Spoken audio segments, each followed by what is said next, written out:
Hi, and welcome to Lines to Sleep, where words become your pathway to relaxation and help you drift off into sweet dreams. Don't forget to like and subscribe to the channel. I'd love to know, where are you watching from, and what time is it there? Find your comfort, let go of the day, and let's begin this journey together now. The invitation arrived on a damp, gray morning, slipped discreetly under my door as if delivered by unseen hands. The envelope was of heavy, cream-colored parchment, embossed with an elaborate crest I didn't recognize, a pair of ravens entwined around an antique key. Intrigued, I broke the dark wax seal and unfolded the letter within. Come, you are cordially invited to an exclusive auction at Harrington Hall this Friday at midnight. Items of rare and historical significance await discerning collectors. There was no signature, no contact information, only the cryptic invitation that seemed tailored specifically to me.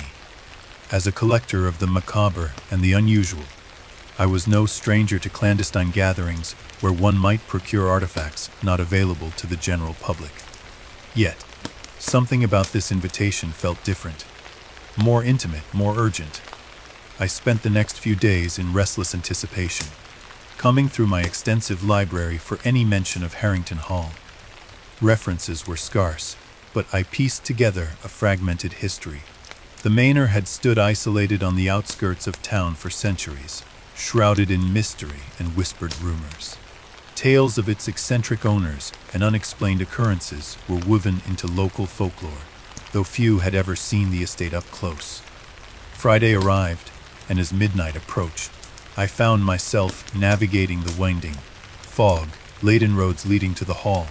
The moon hung low, casting an eerie glow over the gnarled trees that lined the path. The estate emerged from the mist like a specter, a towering edifice of dark stone, its silhouette jagged against the cloudy sky. At the entrance, a stern-faced man in a tailored suit greeted me without a word, merely nodding as he opened the heavy oak doors. Inside, the grandeur of Harrington Hall was evident, despite the layers of dust and the scent of decay that permeated the air. Ornate chandeliers flickered with candlelight, casting dancing shadows along the walls adorned with portraits whose eyes seemed to follow my every move. I joined a small gathering of guests in the grand ballroom, a motley assortment of fellow collectors, antiquarians, and those whose intentions were less easily discerned. Their hushed conversations floated through the air like whispers in a cathedral. At the room's center stood an array of covered items, each draped with velvet cloths that concealed their identities, heightening the sense of mystery. The auctioneer appeared, a tall, slender man with sharp features and eyes that gleamed like obsidian. He spoke with a voice that commanded attention, introducing each item with poetic flourish. A medieval dagger rumored to have been used in dark rituals, a weathered tome filled with cryptic symbols, a music box that played a haunting melody despite missing its key. Each artifact sparked a bidding war, but none captivated me until the final item was presented. The auctioneer gestured dramatically as two assistants unveiled the last piece, a full-length mirror with an ornate black frame carved in intricate patterns that seemed to shift when not directly observed. The glass was flawless, absorbing the light rather than reflecting it fully. Ladies and gentlemen, the auctioneer intoned, I present to you an exquisite relic from the 17th century, a mirror of unparalleled craftsmanship, steeped in history and enigma. Legends suggest it once adorned the chambers of a noble woman, whose beauty was said to rival the heavens, yet whose fate was tragically sealed within its reflection.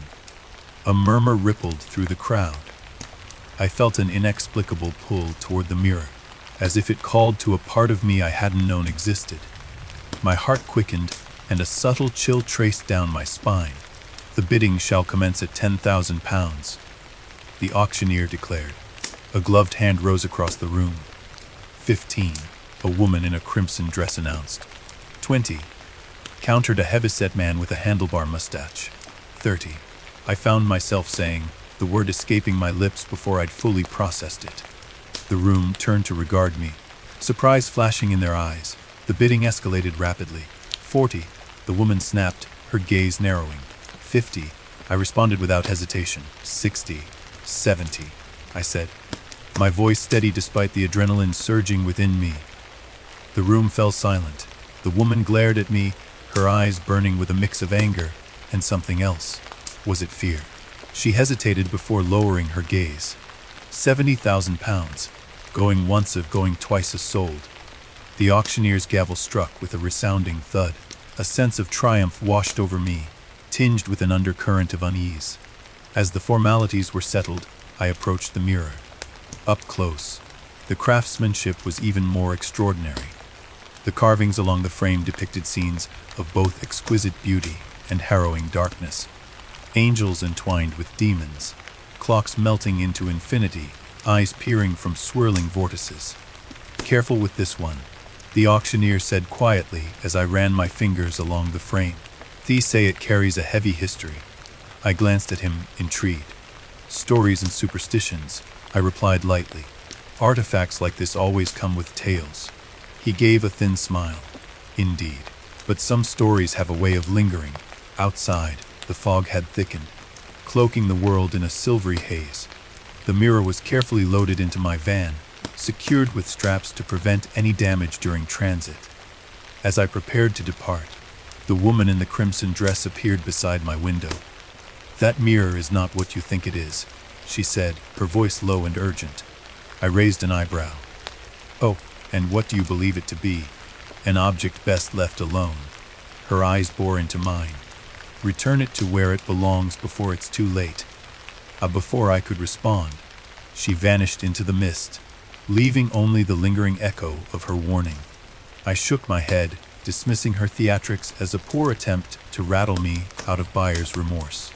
The drive home was uneventful, the roads deserted save for the occasional shadow that flitted at the edge of my vision.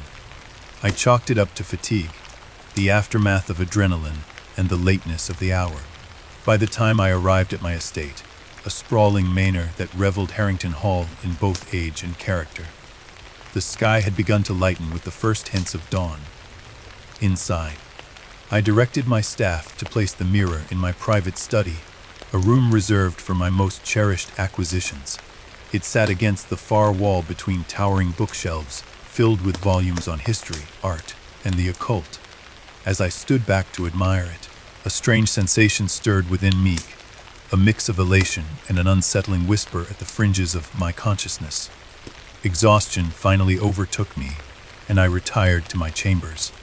Sleep came swiftly, yet was restless, filled with fragmented dreams of shadowy figures and endless corridors lined with mirrors that reflected not my image, but empty spaces where I should have been. I awoke to the afternoon sun streaming through the curtains, the memories of the night before hazy but present. Dismissing the lingering unease, I dressed and descended to the study. The mirror awaited me, its presence dominating the room. As I approached, I noticed something odd. The room reflected in the mirror seemed slightly off, the angles sharper, the shadows deeper. I attributed it to the antique glass distorting the image, a common trait in mirrors of that age. A knock at the door pulled me from my thoughts. My housekeeper, Mrs. Hawthorne, entered with a tray of tea. "Good afternoon, sir," she said, casting a wary glance at the mirror. "Will there be anything else?" "That will be all, thank you," I replied, noting her discomfort. "Is everything all right?" She hesitated. "It's just that mirror, sir. Gives me the creeps if I'm honest," I smiled. "Just another piece for the collection. Nothing to be concerned about." She nodded, but her expression remained troubled as she left the room. I spent the rest of the day attending to correspondence and perusing the new arrivals from a recent book acquisition. Yet, every so often, I'd catch myself looking toward the mirror, drawn by a compulsion I couldn't quite explain. As evening settled, I found myself standing before it once more. My reflection stared back, a man in his mid-40s, with sharp features softened by the golden hues of the study's lamplight.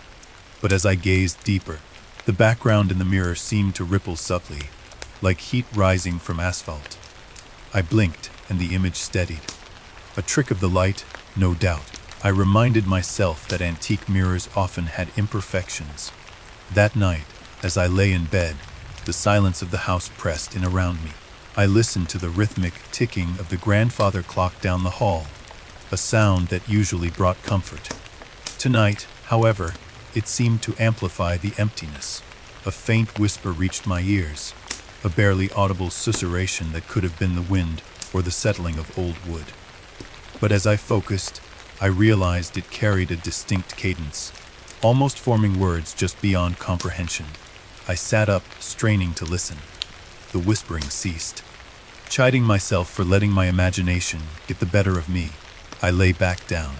But as I closed my eyes, a fleeting image flashed in my mind, a shadow moving within the study, slipping across the mirror's surface. Morning came with a sense of disquiet I couldn't shake. Over breakfast, I considered the events of the night. Had I been dreaming? It wouldn't be the first time fatigue had played tricks on my senses. Determined to put my mind at ease, I decided to examine the mirror more closely. Perhaps there was a rational explanation, a draft causing noises, or an animal that had found its way into the house. As I inspected the frame, I noticed something I'd missed before. A small inscription carved along the inner edge, nearly obscured by centuries of wear. The words were in Latin. Tempus mortuorum speculum. But my Latin was rusty, but I translated it roughly as Mirror of the Dead Times or Mirror of Dead Time. A dramatic moniker, to be sure, befitting the mirror's ominous aura. I resolved to research further, eager to uncover the history behind this intriguing piece.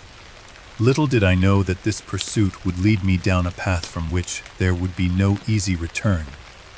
A journey into shadows where the past and present converged, and the boundaries of reality began to blur.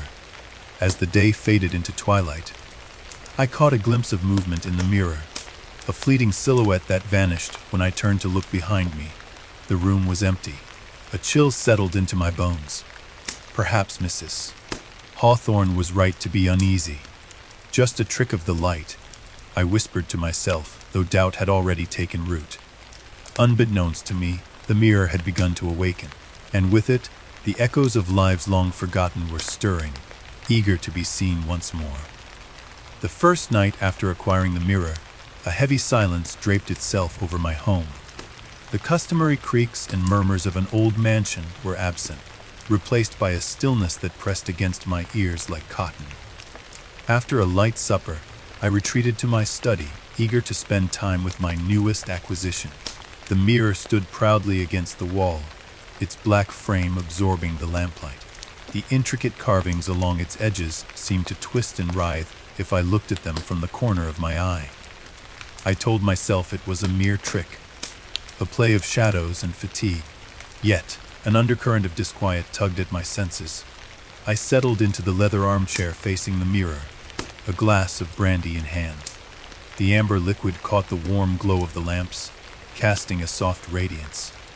Swirling the drink thoughtfully, I allowed my gaze to drift over the mirror's surface. My reflection stared back, tired eyes framed by the lines of age and sleepless nights spent chasing elusive artifacts. As I sipped the brandy, a faint sound broke the silence, a barely perceptible whisper. I paused, holding my breath. The sound faded, and I exhaled slowly, chuckling at my own jumpiness. Old houses and older imaginations. I muttered, tipping back the rest of the drink. Preparing to retire for the night, I stood and approached the mirror one last time. That's when I noticed it, a subtle movement in the reflection, something shifting in the periphery. I turned sharply, scanning the study. Shelves of books, a desk cluttered with papers, the dim glow of the dying fire. Nothing out of the ordinary. Facing the mirror again, I leaned in closer. My reflection mirrored me, of course, but there was something off about the background. The shadows behind me seemed deeper, more pronounced. I reached out and touched the cool surface of the glass. For a brief moment, it felt pliant, like the tension of water before it breaks.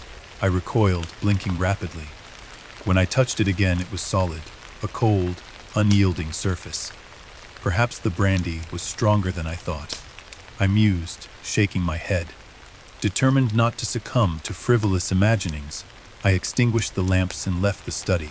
the mirror standing sentinel in the darkness. That night, sleep eluded me. I tossed and turned, my mind replaying the events of the evening. Each time I closed my eyes, I saw the shifting shadows in the mirror, felt the yielding glass beneath my fingertips. The silence of the house was oppressive, broken only by the relentless ticking of the clock on my bedside table. Somewhere in the depths of the night, I drifted into an uneasy slumber. Dreams crowded my mind, fragmented visions of unfamiliar faces flickering in and out of focus. A woman with hollow eyes reaching out to me, her mouth moving soundlessly. Children standing motionless in the rain, their faces obscured by darkness. An old man seated at a grand piano, his fingers dancing over the keys, though no music could be heard. I awoke with a start, heart pounding. The room was shrouded in shadows, the thin curtains failing to keep out the pale light of the waning moon. For a moment, I lay there, disoriented, the images from my dreams clinging to me like cobwebs. The whispers returned, faint, unintelligible murmurs that seemed to seep from the very walls. Slipping out of bed, I pulled on a robe and padded silently into the hallway. The air was cold, carrying a faint scent of something old and forgotten. I hesitated, then made my way toward the study, compelled by a force I couldn't name. The door creaked softly as I pushed it open. The room was bathed in shadows, the only light coming from the dying embers in the fireplace. The mirror stood where I'd left it, an imposing silhouette against the wall. As I stepped inside, the whispers intensified, still too faint to understand but insistent. My eyes adjusted to the darkness, and I saw it. A faint outline in the mirror, not of me, but of someone else standing where I should have been. A tall figure, features indistinct, shrouded in a haze. The air grew thick, making it hard to breathe. "Who's there?" I called out, my voice echoing unnaturally in the confined space.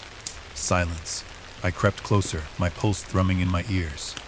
The figure remained unmoving. I reached out a trembling hand toward the mirror. As my fingers grazed the surface, a jolt like static electricity shot up my arm. I yanked my hand back, stumbling away. The figure in the mirror began to fade, dissolving into the shadows. In its place, my own reflection slowly materialized, pale and wide-eyed. I backed out of the room, never taking my eyes off the mirror until I was safely in the hallway. Shutting the door firmly, I leaned against it, trying to steady my breathing. "Get a hold of yourself," I whispered. "It's just stress and lack of sleep." But deep down, I knew something was amiss. Morning arrived, bringing with it a feeble sunlight that did little to dispel the lingering gloom. Over breakfast, I found myself unable to focus on the newspaper, the words swimming before my eyes. Mrs. Hawthorne cleared her throat gently. "Are you feeling all right, sir?" she inquired, concern itching her kindly face. "Just a bit restless last night," I admitted. "Perhaps a touch of insomnia." She hesitated before speaking again. "If I may, sir, this house can feel a bit heavy at times, especially with, certain items around." I looked up sharply. "What do you mean?" She glanced toward the study. "That new mirror of yours. It gives me the chills. Sometimes I feel like we're not alone." A chill ran down my spine. "Don't be ridiculous," I said, more harshly than intended. "There's nothing supernatural about it, just an antique." "Of course, sir, I meant no disrespect." She busied herself with clearing the dishes, her eyes downcast. Feeling a pang of guilt, I softened my tone. "I'm sorry, Mrs. Hawthorne. I didn't sleep well, and I took it out on you." She offered a small smile. "Think nothing of it, sir. Perhaps some fresh air would do you good." "Perhaps you're right." I decided to take a walk around the grounds, hoping the crisp autumn air would clear my mind. The estate's gardens were a tapestry of reds and golds, leaves crunching underfoot as I wandered aimlessly. Yet, even among the beauty of nature, I couldn't shake the sense that unseen eyes were watching me. As I approached the edge of the woods bordering the property, I caught sight of a figure standing among the trees, a young girl in a simple white dress, her dark hair falling over her face. Startled, I blinked, and she was gone. "Hello," I called out, stepping toward the trees. "Is someone there?" Silence answered me. I waited a few moments before turning back toward the house, unease settling in my stomach. Back inside, I headed straight to the library, determined to distract myself with work. Hours passed as I immersed myself in cataloging recent acquisitions, but the sense of being watched persisted. Finally, I conceded defeat and decided to confront my unease head-on. Returning to the study, I stood before the mirror once more. In the daylight, it seemed less ominous, though no less captivating. I examined the frame carefully, tracing the intricate carvings with my fingertips. Scenes of myth and legend unfolded in the woodwork. Orpheus descending into the underworld, Icarus plummeting from the sky, Narcissus gazing eternally at his own reflection. An inscription caught my eye, barely visible along the bottom edge of the frame. The lettering was minute, worn by time. Fetching a magnifying glass, I inspected it closely. The script was archaic, but I recognized it as Middle English. That which is seen is not all that there be. Mirrors hold secrets for those who can see. A shiver coursed through me. Could the mirror be more than a mere antique? The rational part of my mind resisted the notion, but curiosity had always been my guiding force. That evening, I decided to conduct a simple experiment. Placing a chair directly in front of the mirror, I sat with a notebook in hand, prepared to jot down any observations. Hours slipped by as I watched and waited. At first, nothing out of the ordinary occurred. My own reflection stared back, eyes growing wary as the night deepened. Just as I was about to abandon the vigil, movement flickered in the depths of the mirror. Startled, I leaned forward. The shadows behind me and the reflection coalesced into the shape of a man. Tall and thin, dressed in outdated clothing. His face was obscured, but his posture was one of wary resignation. "Can you hear me?" I whispered. The figure did not respond but remained standing in the same spot. Gathering my courage, I turned around abruptly. The room was empty. Facing the mirror again, I saw that the figure now stood closer, his features still indistinct. My heartbeat quickened. "What do you want?" I asked, my voice barely audible. A soft whisper emanated from the mirror, a chorus of voices overlapping, their words impossible to discern yet laden with emotion. Fear mingled with an inexplicable sense of connection. I scribbled furiously in my notebook 11:47 p.m. Apparition appears in mirror. Male figure approximately 6 feet tall. Clothing suggests late 19th century attire. Figure does not respond to verbal queries. Whispering sounds detected, origin unclear. As I wrote, the whispering grew louder, filling the room with a haunting melody of sorrow and longing. The figure raised a hand, pointing towards something behind me. Swallowing hard, I turned once more. This time, the shadows in the corners seemed darker, more substantial. I could almost make out shapes within them. Faces half-formed, eyes glinting like distant stars. "Who are you?" I demanded, standing up. The temperature in the room plummeted. My breath fogged the air as the whispers converged into a single word, spoken directly into my mind. "Remember what?" I shouted. Silence fell, heavy and absolute. The figure in the mirror receded, melting back into the depths. The room returned to normal. The warmth restored, the shadows retreating. I sank back into the chair, my mind racing. Was I losing my grip on reality? Or was there truly something supernatural at play? Determined to find answers, I resolved to research the mirror's origins. Pulling volumes from my shelves, I searched for any mention of a mirror matching its description. Hours blurred as I pored over texts on folklore, history, and the occult. In an old journal detailing the possessions of a 17th century aristocrat, I found a possible lead. Sir Edmund Blackwood, a man known for his fascination with alchemy and the esoteric, was said to own a mirror crafted by a mysterious artisan. Rumors surrounded the mirror, that it was a portal to other realms, a window to the souls of the departed. Blackwood's fate was grim. Accounts claimed he descended into madness. Convinced that the mirror held the key to immortality, he vanished without a trace, his estate left abandoned. Could my mirror be the same artifact? The coincidences were too strong to ignore. Exhaustion weighed heavily upon me, but the thirst for knowledge drove me onward. As dawn approached, I realized I'd been awake for over 24 hours. Reluctantly, I decided to rest, though sleep was the furthest thing from my mind. Climbing into bed, I closed my eyes, vowing to continue my research after some rest. But as soon as darkness enveloped me, the dreams returned, more vivid than before. I found myself standing in a grand hall filled with mirrors of all shapes and sizes. Each one reflected not me, but different scenes: a war-torn battlefield, a joyous wedding, a serene forest bathed in moonlight. Voices echoed around me, fragments of conversations and emotions. Drawn to a large mirror at the end of the hall, I approached cautiously. The surface rippled like water, and the face of the man from before emerged.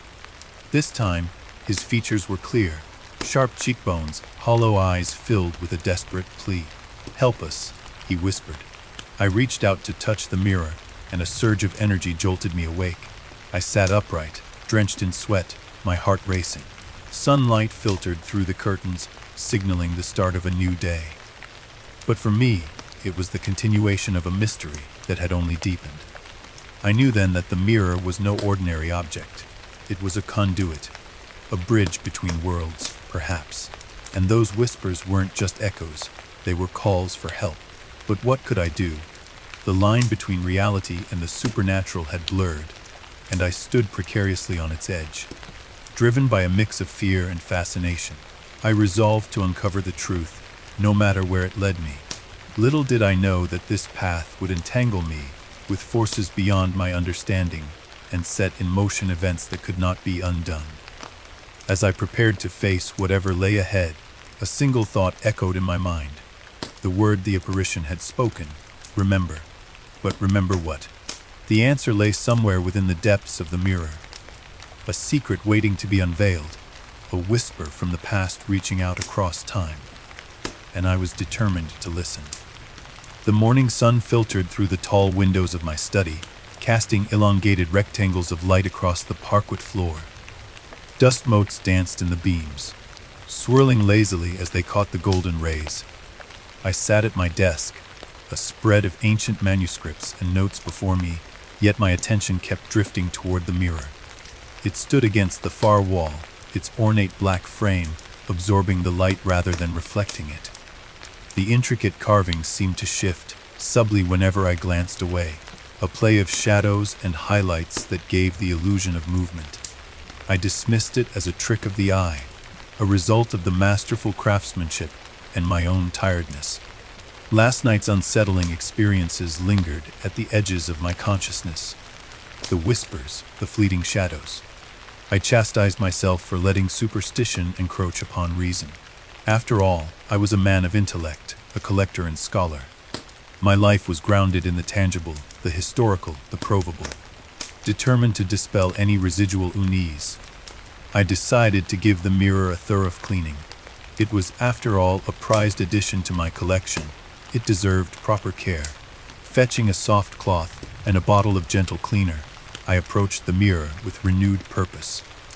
As I ran the cloth over the smooth glass, I admired the flawless quality of the reflection. Despite its age, the mirror's surface bore no scratches or imperfections. It was as if time had barely touched it. The frame, however, showed signs of wear, patina that added to its character. The carvings depicted scenes of allegory and myth timepieces with twisted hands, figures reaching toward distant stars, vines intertwining with hourglasses. My fingers traced the delicate patterns, feeling the grooves and ridges worn smooth by centuries. I wondered about the artisans who had crafted such a piece, what their lives had been like, what secrets they might have imbued into their work. Returning my attention to the glass, I noticed a smudge near the top, perhaps a fingerprint or a smear from transport. I stretched up on my toes to reach it, polishing in small, firm circles. It was then that I saw it, a flicker of movement in the reflection. I paused, cloth suspended mid-air. In the mirror, over my shoulder, a shadow seemed to dart across the room, swift and silent. I turned sharply, expecting to see Mrs. Hawthorne or one of the staff. The study was empty. "Hello," I called out. My voice echoed softly against the book-lined walls. Silence. I shrugged, assuming it was a trick of the light, or perhaps a bird casting a shadow through the window. Resuming my task, I continued polishing.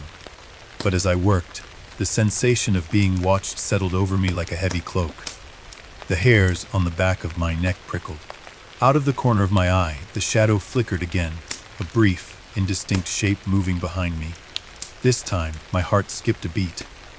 I spun around more quickly, scanning the room with narrowed eyes. Is someone there? I demanded, my tone more forceful. Nothing. Only the steady ticking of the grandfather clock and the distant sounds of the household going about its routines. I exhaled slowly, chiding myself for overacting. Pull yourself together, I muttered. You're being ridiculous. Determined not to let my imagination get the better of me, I faced the mirror once more. My reflection stared back. A man in his 40s with tousled hair and a hint of dark circles under his eyes. But as I looked closer, I noticed something unsettling. The room reflected in the mirror wasn't quite the same as the one behind me. The differences were subtle, a chair slightly out of place, a bookcase with an extra shelf, the patterns on the rug shifting almost imperceptibly. I blinked rapidly, rubbing my eyes. When I looked again, everything appeared normal. Perhaps I was more fatigued than I realized. Deciding a break was in order, I stepped away from the mirror and settled into the plush armchair by the window.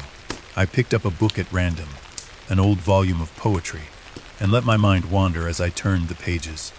Minutes later, a soft thud startled me. I glanced up to see that a book had fallen from one of the shelves, landing open, faced on the floor. I frowned. The shelves were sturdy, the books well secured. It shouldn't have happened. Setting my poetry aside, I approached the fallen book. It was an old journal, the leather cover worn and cracked. I didn't recall placing it there. Bending down, I picked it up and flipped through the pages. They were filled with faded handwriting, sketches, and diagrams. A particular passage caught my eye. The mirror serves as a threshold, a convergence of times both lost and yet to come. Those who gaze upon its surface may glimpse the echoes of the forgotten. A chill crept down my spine. Was this journal connected to the mirror? Had I inadvertently acquired them together? Closing the book, I decided to investigate further later. For now, I placed it on my desk and glanced toward the mirror. To my astonishment, there was a figure standing in the reflection, a shadowy outline where no one should be. My pulse quickened. The figure was faint, barely more than a silhouette, but unmistakably human in form. It stood still, facing me. I turned slowly, dread coiling in my stomach. The space behind me was empty. Facing the mirror again, the figure remained. I took a tentative step forward. "Who are you?" I whispered. The figure did not respond or move. Its edges blurred, as if formed from smoke or mist. I reached out a hand toward the mirror. My fingertips met the cold glass, and a static shock jolted through me. I yanked my hand back with a gasp. The figure began to fade, dissolving into the background of the reflected room until it vanished entirely. I stood there, heart pounding, trying to make sense of what I'd seen. Logic dictated that there must be an explanation, an optical illusion, a play of light and shadow amplified by my tired mind. Determined to prove this, I spent the next hour experimenting. I adjusted the lighting, rearranged objects, and tested different angles to see if I could recreate the apparition. Nothing yielded the same result. Frustrated and unnerved, I decided to step away. Perhaps some fresh air would clear my head. I grabbed my coat and headed outside to the gardens. The crisp air was a balm to my frazzled nerves. Autumn was in full bloom, leaves turning shades of amber and crimson. I wandered along the gravel paths, the crunch underfoot grounding me in reality. As I walked, a movement caught my eye, a figure among the trees at the edge of the property. Squinting, I could just make out what appeared to be a woman in a long dress, her form partially obscured by mist. "Hello," I called out, moving closer. She didn't respond, simply standing there. As I approached, a gust of wind stirred the branches, and she was gone, as if she'd never been there at all. My rational mind struggled. First the shadow in the mirror, now this. Was I hallucinating? Returning to the house, I resolved to get to the bottom of these occurrences. Back in the study, I retrieved the fallen journal and sat at my desk. The journal belonged to someone named Alastair Montgomery, an antiquarian from the late 19th century. His entries detailed his acquisition of a peculiar mirror and the strange phenomena that followed. The shadows grow bolder with each passing day. I see them not only in reflections but in the corners of my own eyes. They whisper secrets of times long past, urging me to remember. That word again, remember. I flipped through more pages, finding sketches of the mirror, identical to mine. My hands trembled as I read on. The mirror is a vessel for those trapped outside of time. They seek connection, a way to cross the threshold. A sudden thump startled me. The door to the study had closed on its own. The air grew heavy, and the familiar sensation of being watched returned. I looked up to see the shadowy figure once more in the mirror. Closer this time, its form was clearer. A man dressed in antiquated clothing, features still indistinct, but more pronounced. My throat tightened. "What do you want?" I managed to ask. The figure raised an arm slowly, pointing toward the journal in my hands. I glanced down at the open page, where a final entry stood out. "I fear I have gone too far. They are coming through. If anyone finds this, heed my warning. Do not trust the reflections. They seek to take your place." Kichio panic surged within me. I snapped the journal shut and backed away from the mirror.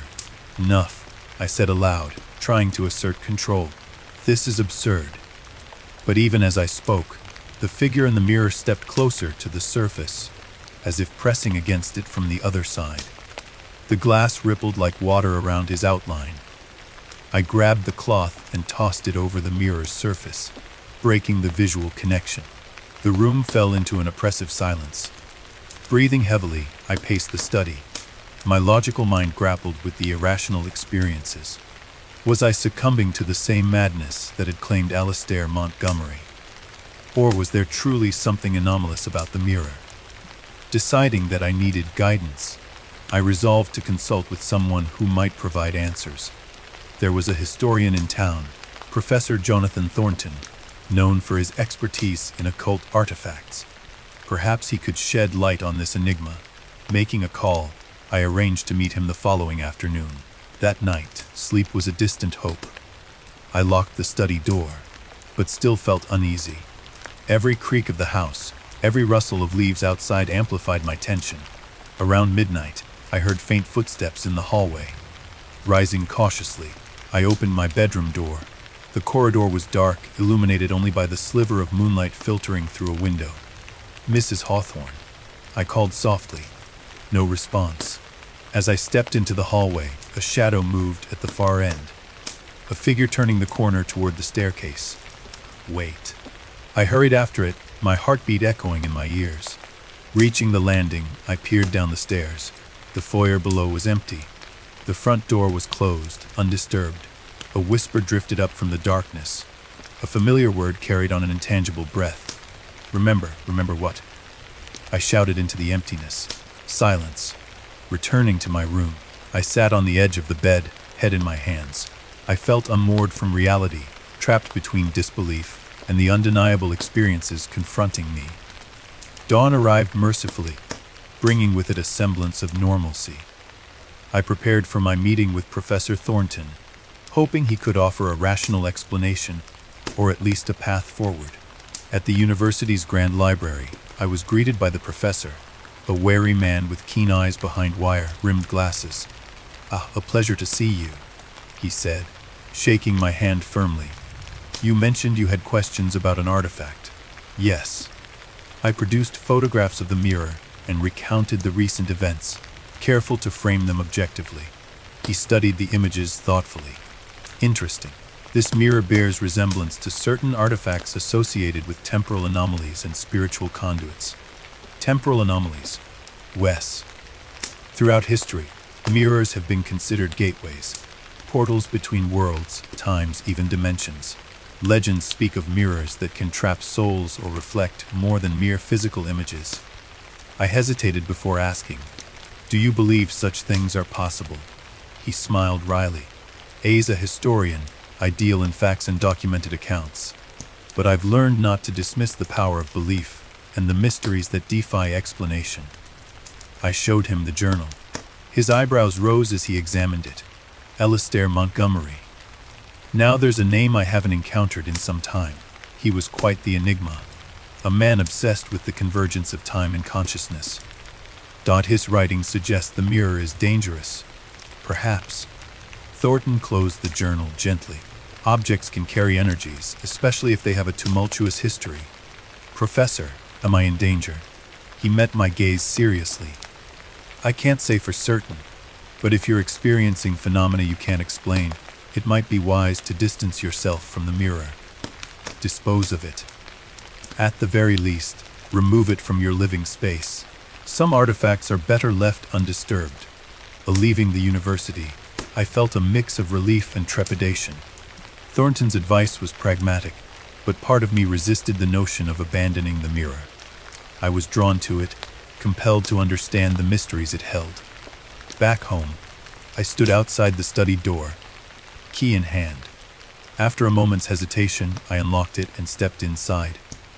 The cloth still covered the mirror. The room was quiet, bathed in the afternoon light. Approaching the mirror, I considered Thornton's words. But as I reached to remove the cloth, a whisper brushed against my ear. "Don't leave." I froze. The voice was different this time, not ominous, but pleading. "Who are you?" I asked softly. No response came, but a sensation of profound sadness settled over me. I lifted the cloth, revealing the mirror once more.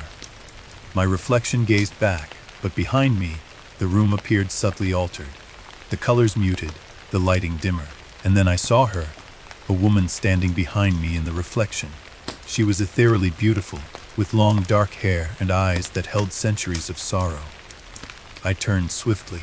The space was empty. Facing the mirror again, she remained visible only within its confines. "Please," she whispered. "Help us." My mind reeled. "How? What do you need?" She extended a hand toward me, her fingers slender and pale. "Remember."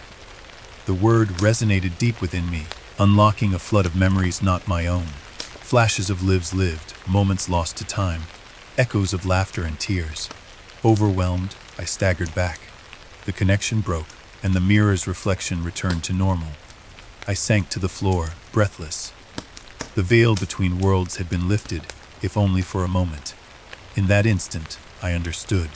The mirror was a nexus, a gathering point for souls trapped outside the flow of time. They sought recognition, remembrance, perhaps even release. But at what cost? As night fell, I faced a choice to heed the warnings and distance myself, or to delve deeper into the unknown. A spark of determination ignited within me. I couldn't walk away, not now. Gathering my notes, the journal, and every shred of information I could find, I prepared to embark on a journey that would test the limits of reality and my own courage. The first glimpse had been granted. The shadows beckoned, and I stepped forward. The days that followed were a labyrinth of unsettling experiences and unanswerable questions. The mirror had become both a focal point and an enigma within my home, its presence impossible to ignore. Each time I entered the study, I felt its silent summons, an almost magnetic pull that drew me inexorably toward it. One evening, as dusk surrendered to the encroaching night, I found myself standing before the mirror once more. The last rays of the setting sun filtered through the tall windows, casting elongated shadows that seemed to dance upon the polished floor. The room was bathed in a soft, amber glow, the kind of light that blurs the boundaries between reality and illusion. I gazed into the mirror, half expecting to see nothing more than my own reflection staring back. Instead, the glass seemed to deepen, layers unfolding like the pages of a hidden book. From the depths emerged the faint outline of a figure. A man, tall and slender, clad in attire that harkened back to another century.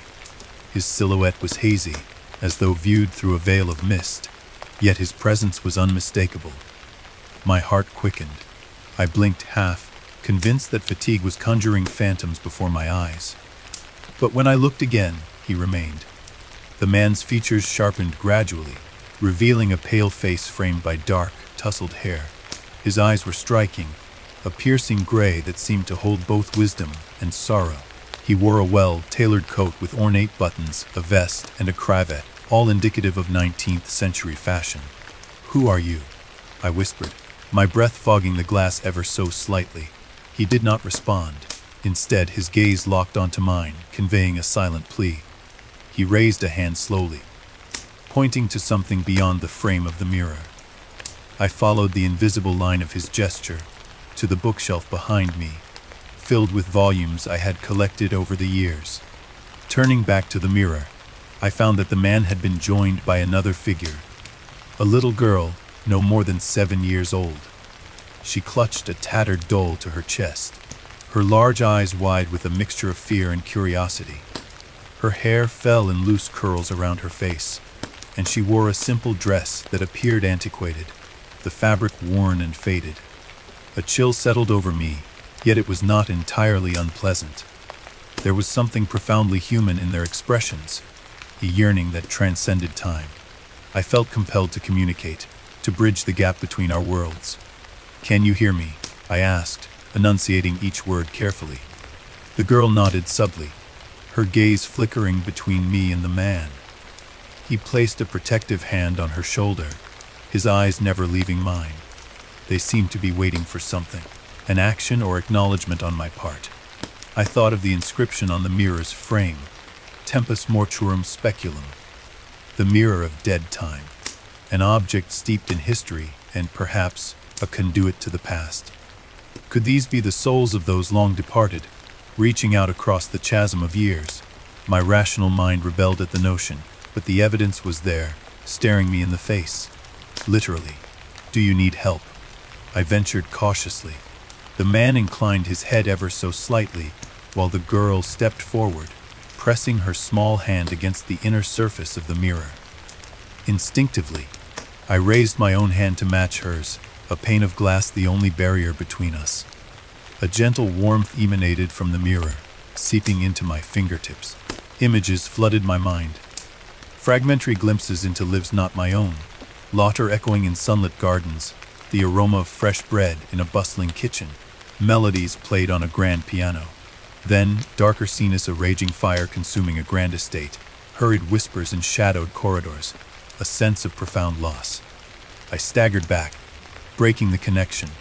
The images ceased abruptly, leaving me gasping for breath.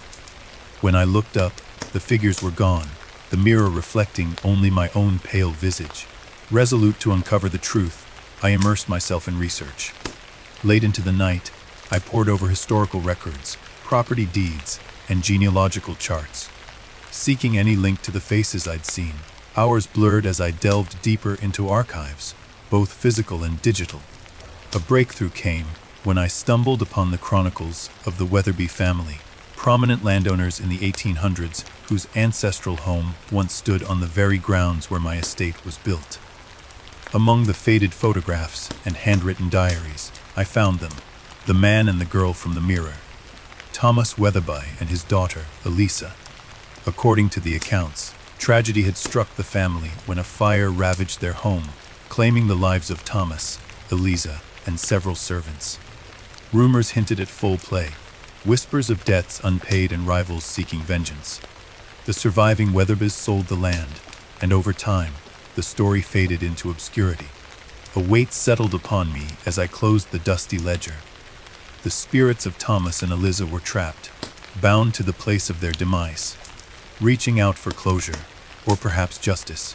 The following day, I sought the expertise of Amelia Hartwell, a local historian and author known for her work on the supernatural influences in our region.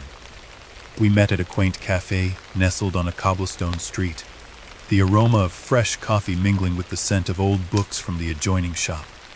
"Fascinating," she remarked after I recounted my experiences. Her eyes sparkled with intellectual curiosity behind stylish glasses. "An artifact serving as a bridge between the temporal realms is rare, but not unprecedented. So you believe me?" I asked, relief evident in my tone. She smiled thoughtfully. "I've learned that the world holds more mysteries than we can comprehend. Dismissing phenomena simply because they don't fit our understanding would be a disservice to truth. Amelia suggested a method to communicate more effectively with the spirits, a ritual to enhance the connection while offering protection. Though skeptical of such practices, I was willing to try anything that might bring clarity. That evening, armed with candles, sage, and a handwritten incantation provided by Amelia, I prepared the study for the ritual. The air was thick with anticipation as I lit the candles, their flames flickering gently, casting dancing shadows on the walls. I stood before the mirror, the sage's fragrant smoke curling around me. Holding a piece of Eliza's favorite hymn, which I'd found in the archives, I began to recite the words. Soft through the veil of time and sorrow, hear my voice and see the morrow. Spirits bound by tragedy's plight, I offer aid this fateful night. Caught the mirror's surface shimmered, rippling like water disturbed by a pebble. Slowly, the images of Thomas and Eliza materialized, clearer than ever before. They seemed almost solid, as though a mere step away from crossing into my world. Thomas Weatherby, I addressed him directly. I know of your fate. Please, tell me how I can help you find peace. He regarded me with a mix of hope and caution. The truth must be known. His voice echoed faintly, like a distant melody carried on the wind. What truth? I pressed. Eliza stepped forward, her eyes reflecting a depth of emotion far beyond her years. We were betrayed, she whispered, by those we trusted. A chill crept along my spine. Betrayed? You mean the fire? Thomas nodded solemnly. It was no accident. Our demise was orchestrated by Edward Langley, a man consumed by envy and greed. The name sparked recognition. Edward Langley had been a business associate of Thomas's, rumored to have lost a considerable sum due to failed investments. History recorded him as a benefactor who aided the Weatherby family after the tragedy, but perhaps the records were mistaken or deliberately altered. What can I do? I asked earnestly. How can I set this right? Reveal the truth, Thomas implored. Bring our story to light so that justice may finally be served. I considered the weight of his request. Unearthing such a scandal would require substantial evidence, and even then, rectifying a wrong over a century old seemed a monumental task. Yet, looking into their eyes, I felt a responsibility I couldn't ignore. I'll do everything I can, I promised. A sense of gratitude emanated from them, a softening of their features that conveyed more than words ever could. The mirror's glow intensified briefly before their images began to fade. Wait, I called out. Will this free you? Eliza smiled gently. We will be at peace, she whispered as they vanished.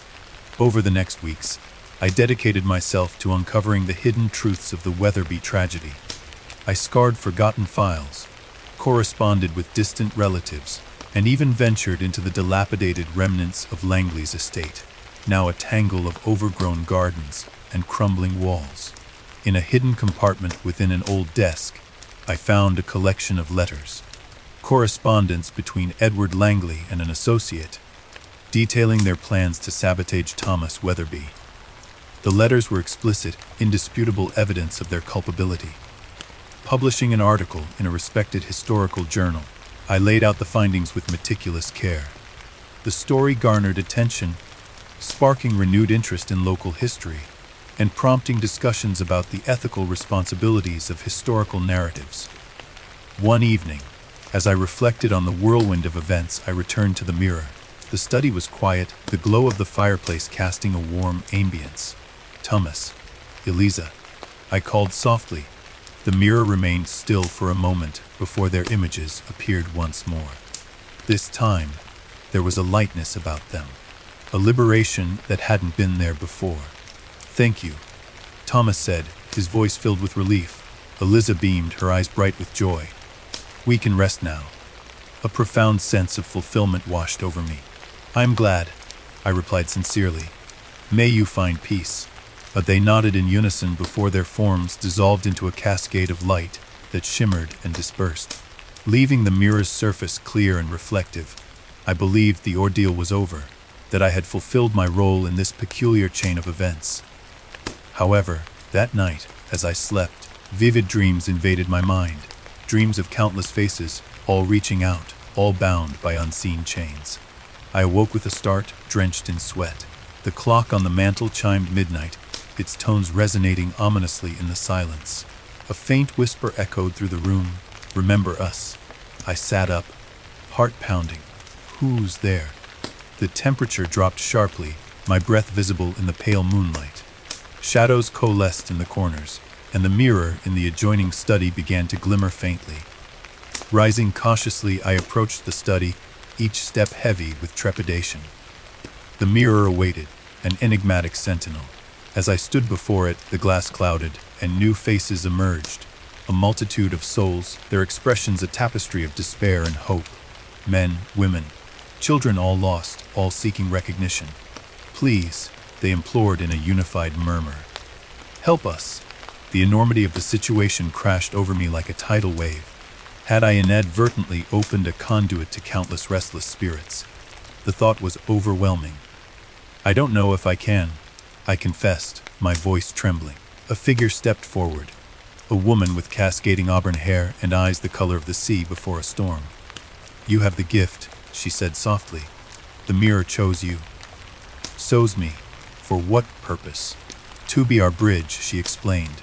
"To remember those the world has forgotten, to heal the wounds of time." I backed away, shaking my head. "I'm just one man. This is too much." She extended a hand toward me, her gaze imploring. "We carry our stories, our truths. Share them and we can find peace." Conflicted, I wrestled with the implications. Devoting my life to aiding lost souls seemed an insurmountable burden, yet could I turn away from those in need? At that moment, a surge of resolve steadied me.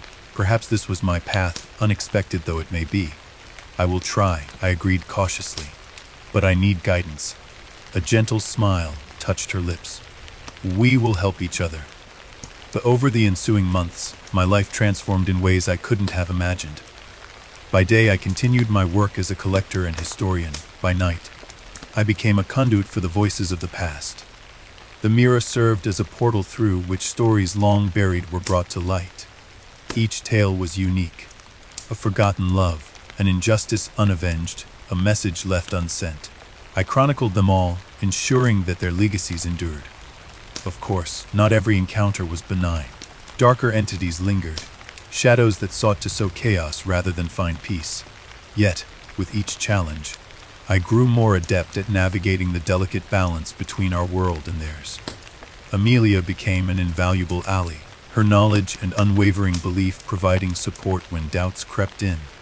Together, we delved into the esoteric, uncovering rituals and protections that preserved the sanctity of the work. One evening, as I prepared to engage with the mirror once more, I caught my own reflection and paused. The man who stared back was changed, eyes wiser, bearing the weight yet also the fulfillment of his unusual calling. A thought struck me then. Perhaps the mirror had not merely chosen me, but we had found each other when needed most.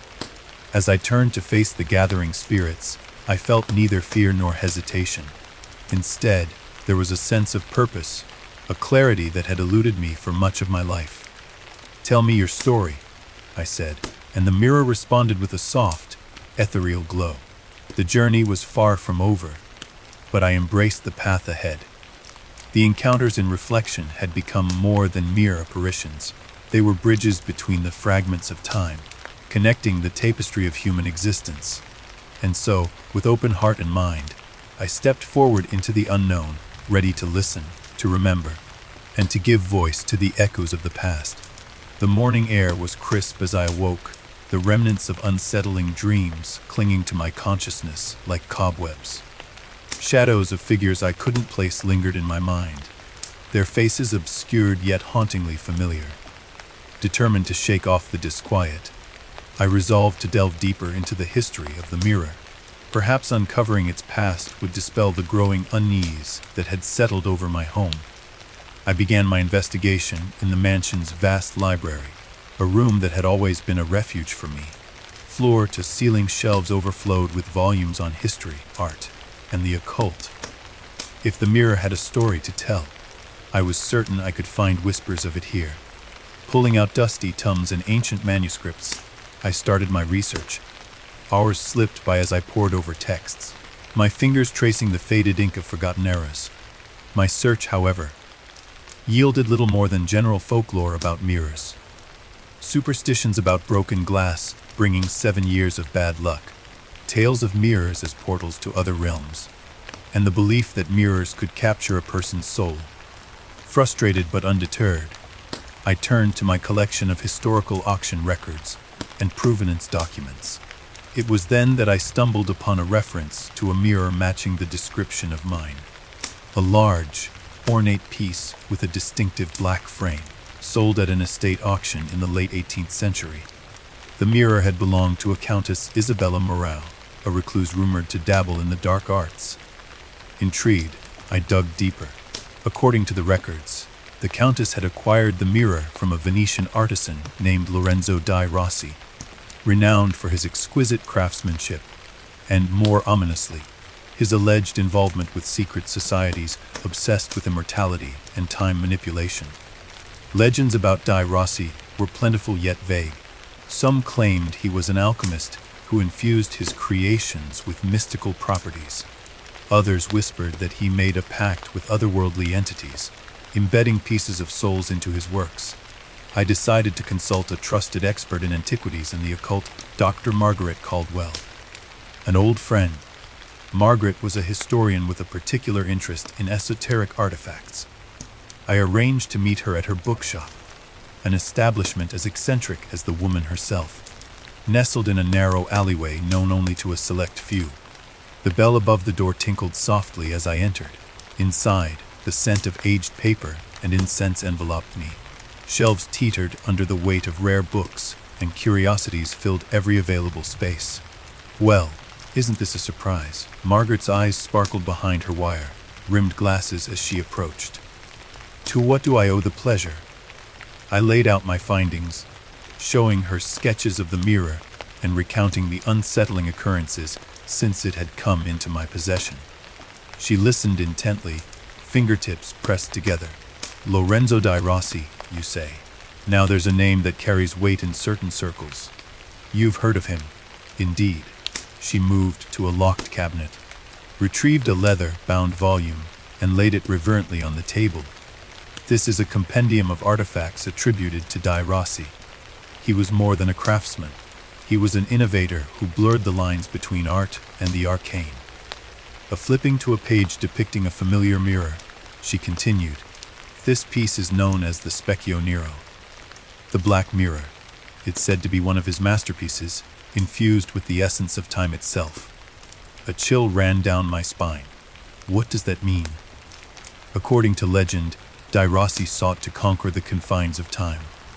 He believed that mirrors could capture not just reflections, but moments, snippets of time that could be accessed or even altered. She glanced at me seriously. Owning such an artifact is both a privilege and a burden. I swallowed hard. I've seen things. Figures in the mirror that aren't there when I turn around. I've heard whispers. Could this be connected? Possibly. She leaned back thoughtfully. If the mirror does contain residual energies or trapped moments, it's not surprising that you might experience anomalies. Is it dangerous? Potentially. Objects like this can act as conduits. Without proper understanding or precautions, you could inadvertently invite unwanted forces into your life. I left the shop with a mix of trepidation and determination. Back at the mansion, I headed straight to the study where the mirror resided. Standing before it, I examined the intricate carvings on the frame more closely. Among the ornate patterns were tiny symbols, alchemy signs, astrological glyphs, and runes. Using a magnifying glass, I inspected them one by one. One symbol stood out, an hourglass entwined with a serpent. Consulting one of my reference books, I identified it as an emblem representing the manipulation of time and the cyclical nature of life and death. I felt a surge of unease. The mirror was more than a mere antique. It was a tapestry woven with layers of meaning and perhaps power. Determined to trace its provenance further, I reached out to European auction houses and scoured international archives. Piece by piece, a dark history unfolded. In 1812, the mirror surfaced in Paris, in the estate of a marquis who reportedly vanished without a trace. In 1864, it appeared in London, belonging to a wealthy industrialist whose prosperity inexplicably turned to ruin. Each owner seemed to meet with misfortune. Mental breakdowns, disappearances, deaths shrouded in mystery. I began to wonder if the mirror was cursed, or if it served as a catalyst for the owner's own obsessions and fears, amplifying them until they consumed their lives. One night, as a storm raged outside, I delved into the most disturbing account yet. The diary of Elizabeth Hartley, a woman who possessed the mirror in the early 1900s. Her writings chronicled a descent into paranoia and madness. She spoke of voices calling to her from the mirror, of shadows that moved independently of light, of time slipping away uncontrollably. It shows me things that cannot be, she wrote. It's reflections of places I've never been, people I've never met. They beckon to me, pleading, threatening. I can no longer distinguish dreams from waking. The mirror is a doorway, and something on the other side wants to cross the threshold. But her final entry was a frantic scrawl. I must end this. I will break the mirror and free myself. If anyone reads this, heed my warning, do not trust what you see. I sat back, the weight of her words pressing upon me. Breaking the mirror seemed too drastic, and yet the idea of allowing whatever influence it had to continue was equally unsettling. Determined to confront the matter, I decided to conduct an experiment. Setting up a camera to record throughout the night, I left the mirror uncovered in the study. I wanted tangible evidence, something to either confirm or debunk the supernatural theories. The next morning, I reviewed the footage with a pounding heart. For the first few hours, nothing unusual occurred, but around 3 a.m. the screen flickered. The room darkened inexplicably, and a faint glow emanated from the mirror. Shadowy shapes moved across the glass, indistinct but undeniably present. Then, the camera malfunctioned, the footage becoming distorted before cutting out entirely. My hands trembled as I paused the playback. There was something undeniably real about the phenomena. This was no trick of the mind or play of light. The mirror held secrets beyond rational explanation. I reached out to Margaret again, sharing the footage and expressing my growing concern. This is significant, she admitted, her usual composure tinged with apprehension. I've consulted with colleagues, and we believe the mirror might be a nexus, a point where the barriers between dimensions are thin. Are you suggesting it's a portal? In a manner of speaking. Perhaps not in the fantastical sense of stepping through, but as a medium for entities or energies to interact with our world. What should I do? She hesitated. Some might say destroy it. Others would warn against such actions, fearing it could release whatever is contained within. I think the best course is to perform a binding ritual, to seal the mirror's influence. She provided me with a ritual designed to contain and neutralize negative energies, involving the use of protective symbols, consecrated candles, and specific incantations. That night, I prepared the study as instructed. The air was thick with the scent of sage and myrrh, the candles casting long shadows that flickered ominously. I drew the protective symbols around the mirror, my movements deliberate, my mind focused. As I began the incantation, the atmosphere shifted. A low hum filled the room, rising in pitch. The mirror's surface shimmered, and images swirled within. Faces contorted in anguish, hands pressing against the glass from the inside. My voice wavered, but I pressed on, repeating the words with as much conviction as I could muster. Suddenly, a force swept through the room, extinguishing the candles and knocking me backward. I hit the floor hard, the breath driven from my lungs. In the darkness, a chorus of whispers surrounded me, indistinct overlapping voices that filled my mind with fragments of emotion, fear, anger, despair. Mustering my strength, I shouted the final words of the ritual. The voices crescendoed, and then, abruptly, all was silent. I lay there, heart pounding, waiting for something to happen. Minutes passed, and slowly I got to my feet. The candles flickered back to life, their flames steady and bright. Approaching the mirror cautiously, I saw only my reflection, wide-eyed and disheveled. In the days that followed, the house felt lighter. The oppressive atmosphere had lifted, and the unsettling occurrences ceased. I allowed myself to believe that the ritual had worked, that the mirror was now just an object, a beautifully crafted piece of history devoid of malice. Yet, a lingering doubt remained. Had I truly sealed the mirror's power, or merely suppressed it temporarily? My answer came one quiet afternoon. As I sat reading by the window, a movement caught my eye. Glancing toward the mirror, I saw a figure standing behind me, a woman with pale skin and dark hair, her eyes hollow, her expression vacant. I spun around, but no one was there. When I looked back at the mirror, the figure was closer, her hand reaching toward me through the reflection. A chill enveloped me as she spoke without moving her lips. "You cannot escape us." Panic surged through me. The ritual hadn't worked. It had provoked whatever was within the mirror. Desperate, I decided on a final course of action. If the mirror could not be contained, it had to be removed. I contacted a contact specializing in the disposal of cursed objects, a man known only as Mr. Gray. He arrived the next evening, an unassuming figure with an air of quiet authority. Examining the mirror, he nodded solemnly. "This is a powerful artifact. It must be handled carefully. Can you destroy it?" I asked. He shook his head. "Destruction could unleash whatever is bound within. It must be secured." With my consent, he and his assistants carefully wrapped the mirror in layers of protective cloth inscribed with warding symbols. As they loaded it into their van, I felt a mix of relief and apprehension. "Will it be safe?" I pressed. "It will be contained," Mr. Gray assured me, "stored in a place where it can do no harm." As they drove away, I stood on the doorstep, the evening breeze carrying away the last traces of the mirror's presence. The mansion felt different when I re-entered. Lighter, as if a shadow had been lifted. Over the following weeks, normalcy returned. The whispers ceased, the unsettling visions faded, and I slept soundly for the first time in months. Yet, the experience left an indelible mark on me. Curiosity had led me down a path fraught with peril, a reminder that some mysteries are better left undisturbed.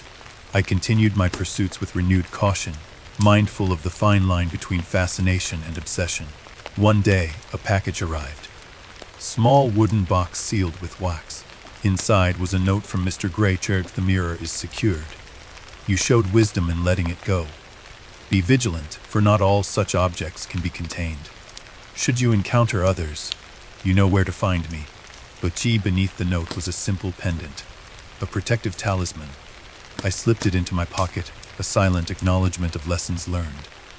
Life moved on, but every so often, I caught myself glancing at the empty space where the mirror once stood. A reminder of the allure of the unknown and the darkness that can reside within. And sometimes in the quiet moments just before sleep claimed me, I thought I heard a distant whisper, a faint echo from a shadowed past. But I chose not to listen.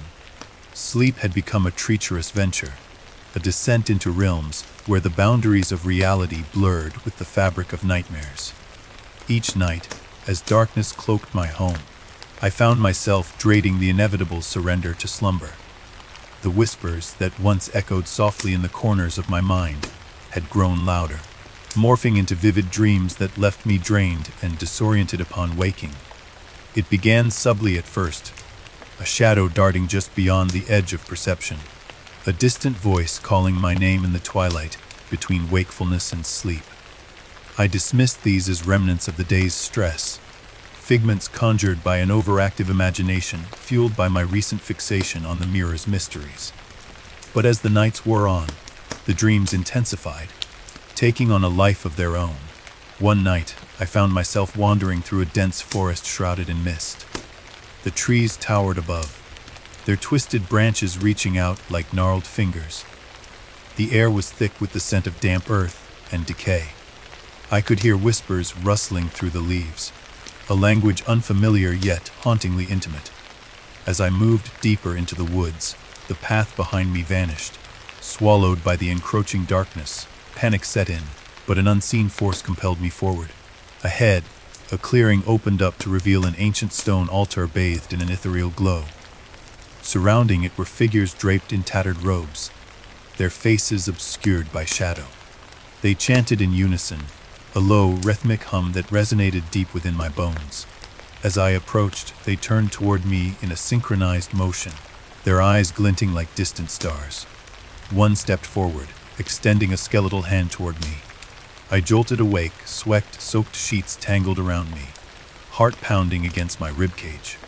The remnants of the chant lingered in my ears, fading into the silence of the room.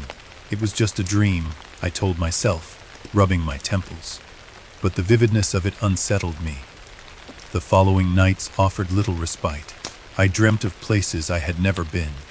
An abandoned cathedral with stained glass windows depicting scenes of despair. A desolate battlefield strewn with armor from eras long past. A crumbling mansion whose halls echoed with the cries of the unseen. In each dream, I was both observer and participant, drawn inexorably into the unfolding events. One recurring figure began to emerge. A man cloaked in darkness, his face obscured save for piercing eyes that bore into mine.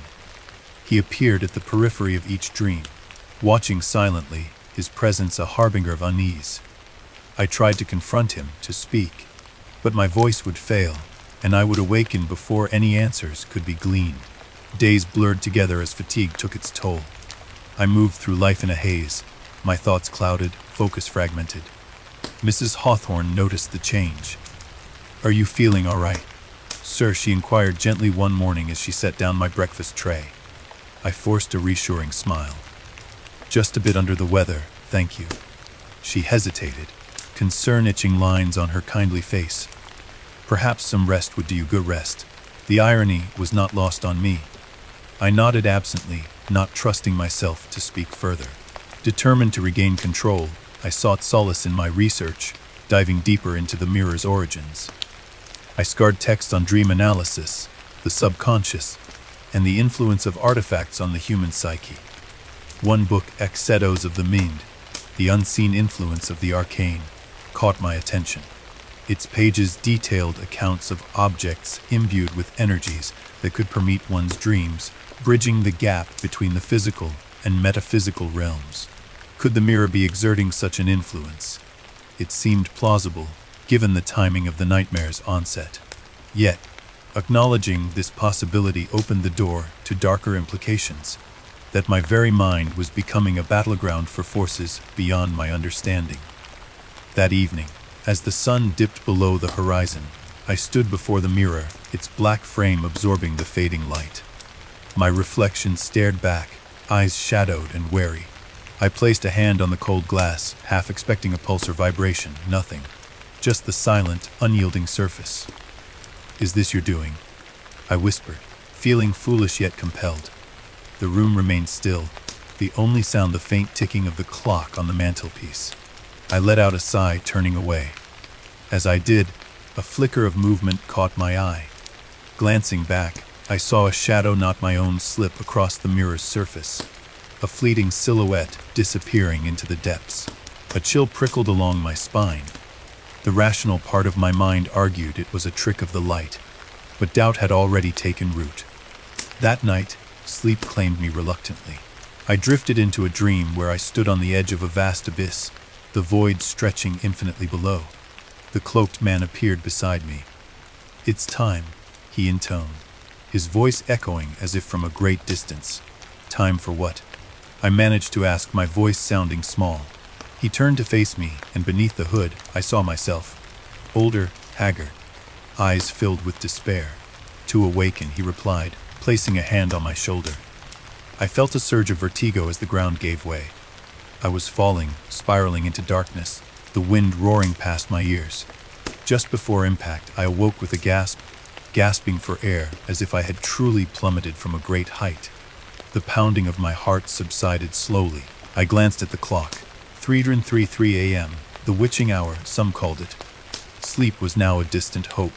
The pattern continued each night. The dreams grew more oppressive, the line between sleep and wakefulness increasingly tenuous. I began to fear the night, the creeping dusk that signaled another journey into turmoil. Desperate for relief, I visited Dr. Victor Harris, a colleague with expertise in neurology and sleep disorders. I recounted my experiences, omitting the supernatural elements to maintain credibility. It could be stress-induced parasomnia, he suggested thoughtfully. Night terrors are not uncommon among adults under significant strain. Is there any treatment? Therapy, perhaps medication to regulate your sleep cycles. I can prescribe something mild to help. I agreed, hoping that science could provide a solution where my own efforts had failed. The medication dulled the edges of the dreams, but did not eliminate them. Instead, they became more abstract. Disjointed flashes of emotion and imagery without coherent narratives. I woke feeling as exhausted as before. One evening, after a particularly harrowing dream, where I was trapped in a maze of mirrors reflecting infinite versions of myself, I awoke to find a small cut on my palm. A thin line of dried blood traced across my skin. I had no memory of injuring myself. Puzzled and unnerved, I examined the bedroom for any sharp objects but found none. The only plausible explanation was that I had done it to myself in my sleep. That day, while organizing books in the study, I came across an old journal tucked between volumes. It wasn't mine, and I had no recollection of acquiring it. The leather-bound book was worn, its pages yellowed with age. Curiosity piqued, I opened it. The entries were dated over a century ago, penned in an elegant script. The author spoke of dreams haunting his nights after coming into possession of an artifact. A mirror with a black frame adorned with strange symbols. My breath caught as I read his accounts. Visions of unfamiliar places, shadowy figures, a cloaked man who guided him through realms beyond comprehension. The parallels to my own experiences were uncanny. He wrote of seeking help from spiritualists and scholars, of attempting rituals to sever the connection. Ultimately, his writings became erratic, descending into incoherence before abruptly ending. The final page bore a chilling message scrawled hastily. The mirror is a doorway. I fear I have ventured too far to return. A sense of dread settled over me. Was I following the same path? Had the mirror ensnared others before me? Determined to break the cycle, I resolved to confront the presence directly. That night, I positioned myself before the mirror, candlelight casting flickering shadows around the room. I held the journal tightly, a talisman of sorts. "Who are you?" I demanded aloud. "What do you want from me?" The mirror's surface shimmered, and the reflection warped subtly. The cloaked man appeared beside my own image, his face still obscured. "You know me," he replied in a voice that resonated within my mind. "Show yourself," I insisted. He lifted a hand, and the hood fell away. I was met with my own gaze, but the eyes were hollow, devoid of life. "What is this?" A fear twisting in my gut. "We are bound," he said. "Past, present, future, all converge here. I don't understand. You sought the mirror. Now it seeks you. I want no part of this. It's too late. The door is open." The candle flames flared suddenly, casting the room into stark contrasts of light and darkness. The reflections multiplied, fragments of scenes flashing across the mirror's surface. Battle feasts, rituals, births, deaths, a tapestry of human experience. Overwhelmed, I stumbled back, the journal slipping from my grasp. "How do I stop this?" I shout, "Embrace it," the figure replied. "Only then can you transcend." Transcend what? But the image faded, leaving only my own pale reflection. I spent the rest of the night poring over texts on metaphysics and arcane practices, searching for a way to sever the connection. Lore suggested mirrors as portals could be closed using specific rituals, or by breaking the mirror itself. Breaking it seemed rash, with unpredictable consequences. Instead, I prepared a ritual designed to cleanse and protect, using symbols of warding and recitations in ancient languages. As dawn approached, I conducted the ritual, the air heavy with incense. The mirror remained inert, offering no resistance. Upon completion, I felt a momentary sense of peace. That night, sleep came tentatively. My dreams were mercifully blank, a void rather than a tempest. I awoke feeling more rested than I had in weeks. Yet, the respite was short-lived. The following evening, the whispers returned, more insistent. The dreams resumed with greater intensity, now involving not just the cloaked figure but others. Faces from history, people I had never met yet felt an inexplicable connection to. In one dream, I stood among a council of elders in an ancient city, debating matters of great import. In another, I was a soldier on a battlefield, the clang of swords and cries of the wounded surrounding me. Each time I inhabited a different life, a different era. Upon waking, fragments of these experiences lingered, leaving me disoriented. It was as if the boundaries of my own identity were dissolving. I sought out Dr. Caldwell, an esteemed professor of parapsychology known for her unconventional approaches. Though skeptical of such fields, desperation overrode my reservations. She listened attentively as I recounted my ordeal. What you're describing aligns with theories of collective consciousness and ancestral memory, she mused. The mirror might be acting as a conduit, tapping into these layers. How do I stop it? I asked, the strain evident in my voice. First, you must decide if you truly wish to sever the connection. Such experiences, while unsettling, are rare insights into the depths of human existence. I can't live like this, caught between realities. She nodded sympathetically. There are methods to close oneself off. Meditation to strengthen your mental boundaries, rituals to cleanse your environment. But be warned, the more you resist, the stronger the pull may become. Returning home, I felt a hollow resignation. The paths before me were fraught with uncertainty. That night, standing before the mirror one last time, I made my decision. I release you, I said firmly. I choose my own path. I covered the mirror with a heavy cloth, then secured it within a wooden crate. Summoning every ounce of willpower, I arranged for it to be placed in storage, away from my home. The nights that followed were not entirely peaceful, but the dreams lost their vividness, fading into the realm of the ordinary. The whispers diminished, no longer invading my waking moments. Yet, a lingering question remained. Had I closed a door to enlightenment out of fear? Or had I narrowly escaped a descent into madness? Perhaps some doors are better left unopened. For now, I embraced the solace of the mundane, cherishing the barriers that defined my reality. The morning sun filtered weakly through the heavy drapes of my study, casting elongated shadows across the scattered artifacts and strewn papers that littered the room.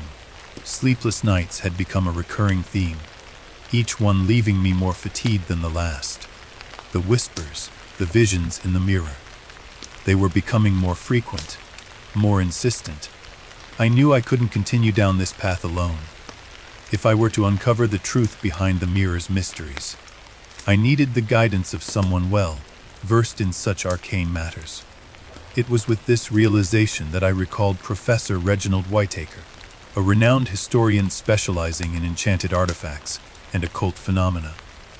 I had attended one of his lectures years ago, captivated by his profound knowledge and the ease with which he navigated the labyrinth of history's darkest corners. If anyone could shed light on my predicament, it was he. Resolving to seek his counsel, I placed a call to his office at the university. To my relief, the professor agreed to meet me that very afternoon. As I made my way to the prestigious campus, a sense of urgency propelled me forward. The stately buildings loomed like sentinels of knowledge, their ivy-covered facades exuding an air of timeless wisdom. Entering the dimly lit corridor of the history department, I found his office tucked away at the end of a quiet hall. A brass nameplate bearing his name glinted dully in the subdued light. Taking a steadying breath, I rapped lightly on the door. "Come in," a measured, resonant voice called from within. I stepped inside to find Professor Whitaker seated behind an imposing mahogany desk, cluttered with ancient texts and peculiar artifacts. His sharp, gray eyes appraised me over a pair of silver spectacles, his neatly trimmed beard adding to his distinguished appearance. "Mr. Everett, I presume?" he inquired, rising to offer a firm handshake. "Yes, Professor. Thank you for seeing me on such short notice." "Not at all. Your call intrigued me. Please, have a seat and tell me how I might assist you." I settled into a leather-backed chair, the scent of aged books and polished wood enveloping me. I recently acquired an antique mirror at an auction. I began choosing my words carefully. Since bringing it home, I've experienced unusual phenomena. His eyebrows arched slightly. Unusual phenomena, you say? Wes, I've seen figures in the mirror, people who aren't there. I've heard whispers, had vivid nightmares. I feel as though I'm being watched. He leaned back, fingers steepled thoughtfully.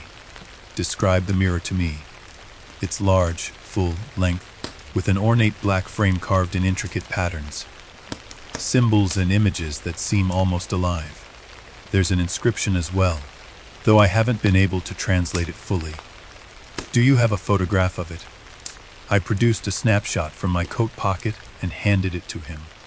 He examined it closely, his expression turning grave. I was afraid of this, he murmured. What is it?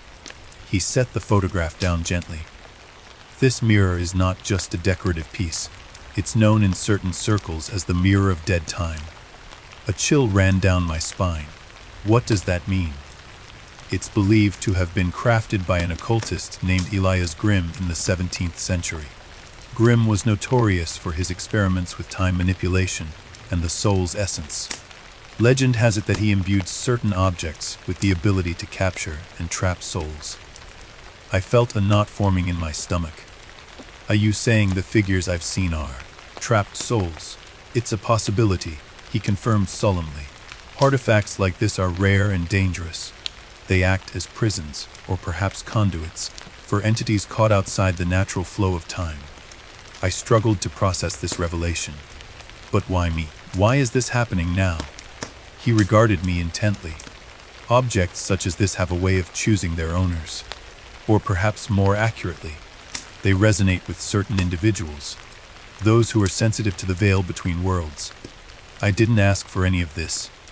I protested, anxiety creeping into my voice. Most don't. He replied gently, but the fact remains that you are now linked to this mirror. The more you interact with it, the stronger the connection becomes. What should I do? How can I stop this? He sighed deeply. My professional advice is to distance yourself from the mirror immediately. Remove it from your home. Sell it, donate it, destroy it if you must. Destroy it, I echoed, incredulous. Surely that's extreme. It's a significant historical artifact. Historical significance pales in comparison to your safety and sanity, he warned. Many before you have fallen victim to such objects. Their fates were not pleasant. A stubborn resolve hardened within me. But if souls are trapped, shouldn't we try to help them? He shook his head. That's a noble sentiment, but meddling with forces beyond our comprehension rarely ends well. You could unleash something far worse. I sat in silence, the weight of his words pressing upon me. Yet, a part of me couldn't accept walking away without seeking answers. Professor, what if there were a way to understand the mirror's power, to perhaps safely communicate with whatever is inside? He studied me for a long moment. You're determined, I see. Wouldn't you be, in my position? A faint smile tugged at the corner of his mouth. Perhaps. Very well. If you insist on proceeding, there are texts that might offer insight. But I must caution you, the path you're considering is fraught with peril. I understand the risks. Do you? He challenged quietly. Once you peer into the abyss, it may very well peer back. I met his gaze steadily.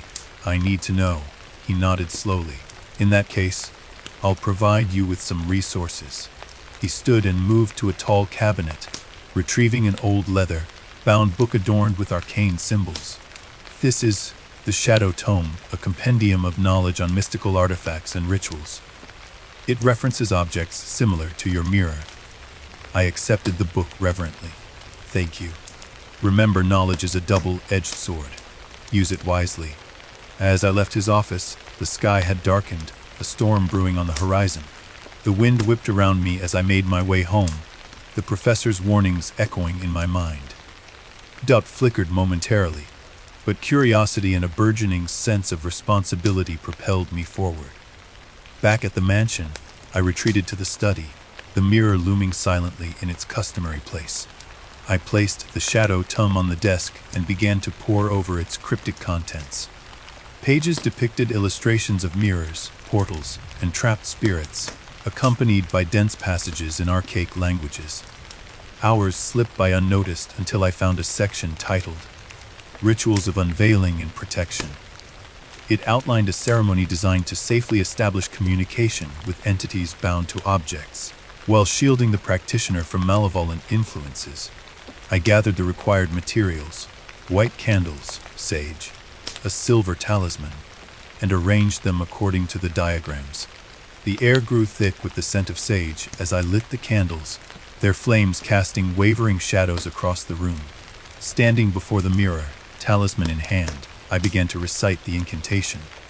Spirits bound within, by light and will, I bid thee commune. Reveal thy intentions, harm me none, as veil and realm align under moon. The mirror's surface shimmered, rippling like water disturbed by an unseen force. Slowly, shapes began to emerge, a procession of figures, their forms translucent yet distinct. Faces etched with a mixture of hope and despair gazed back at me.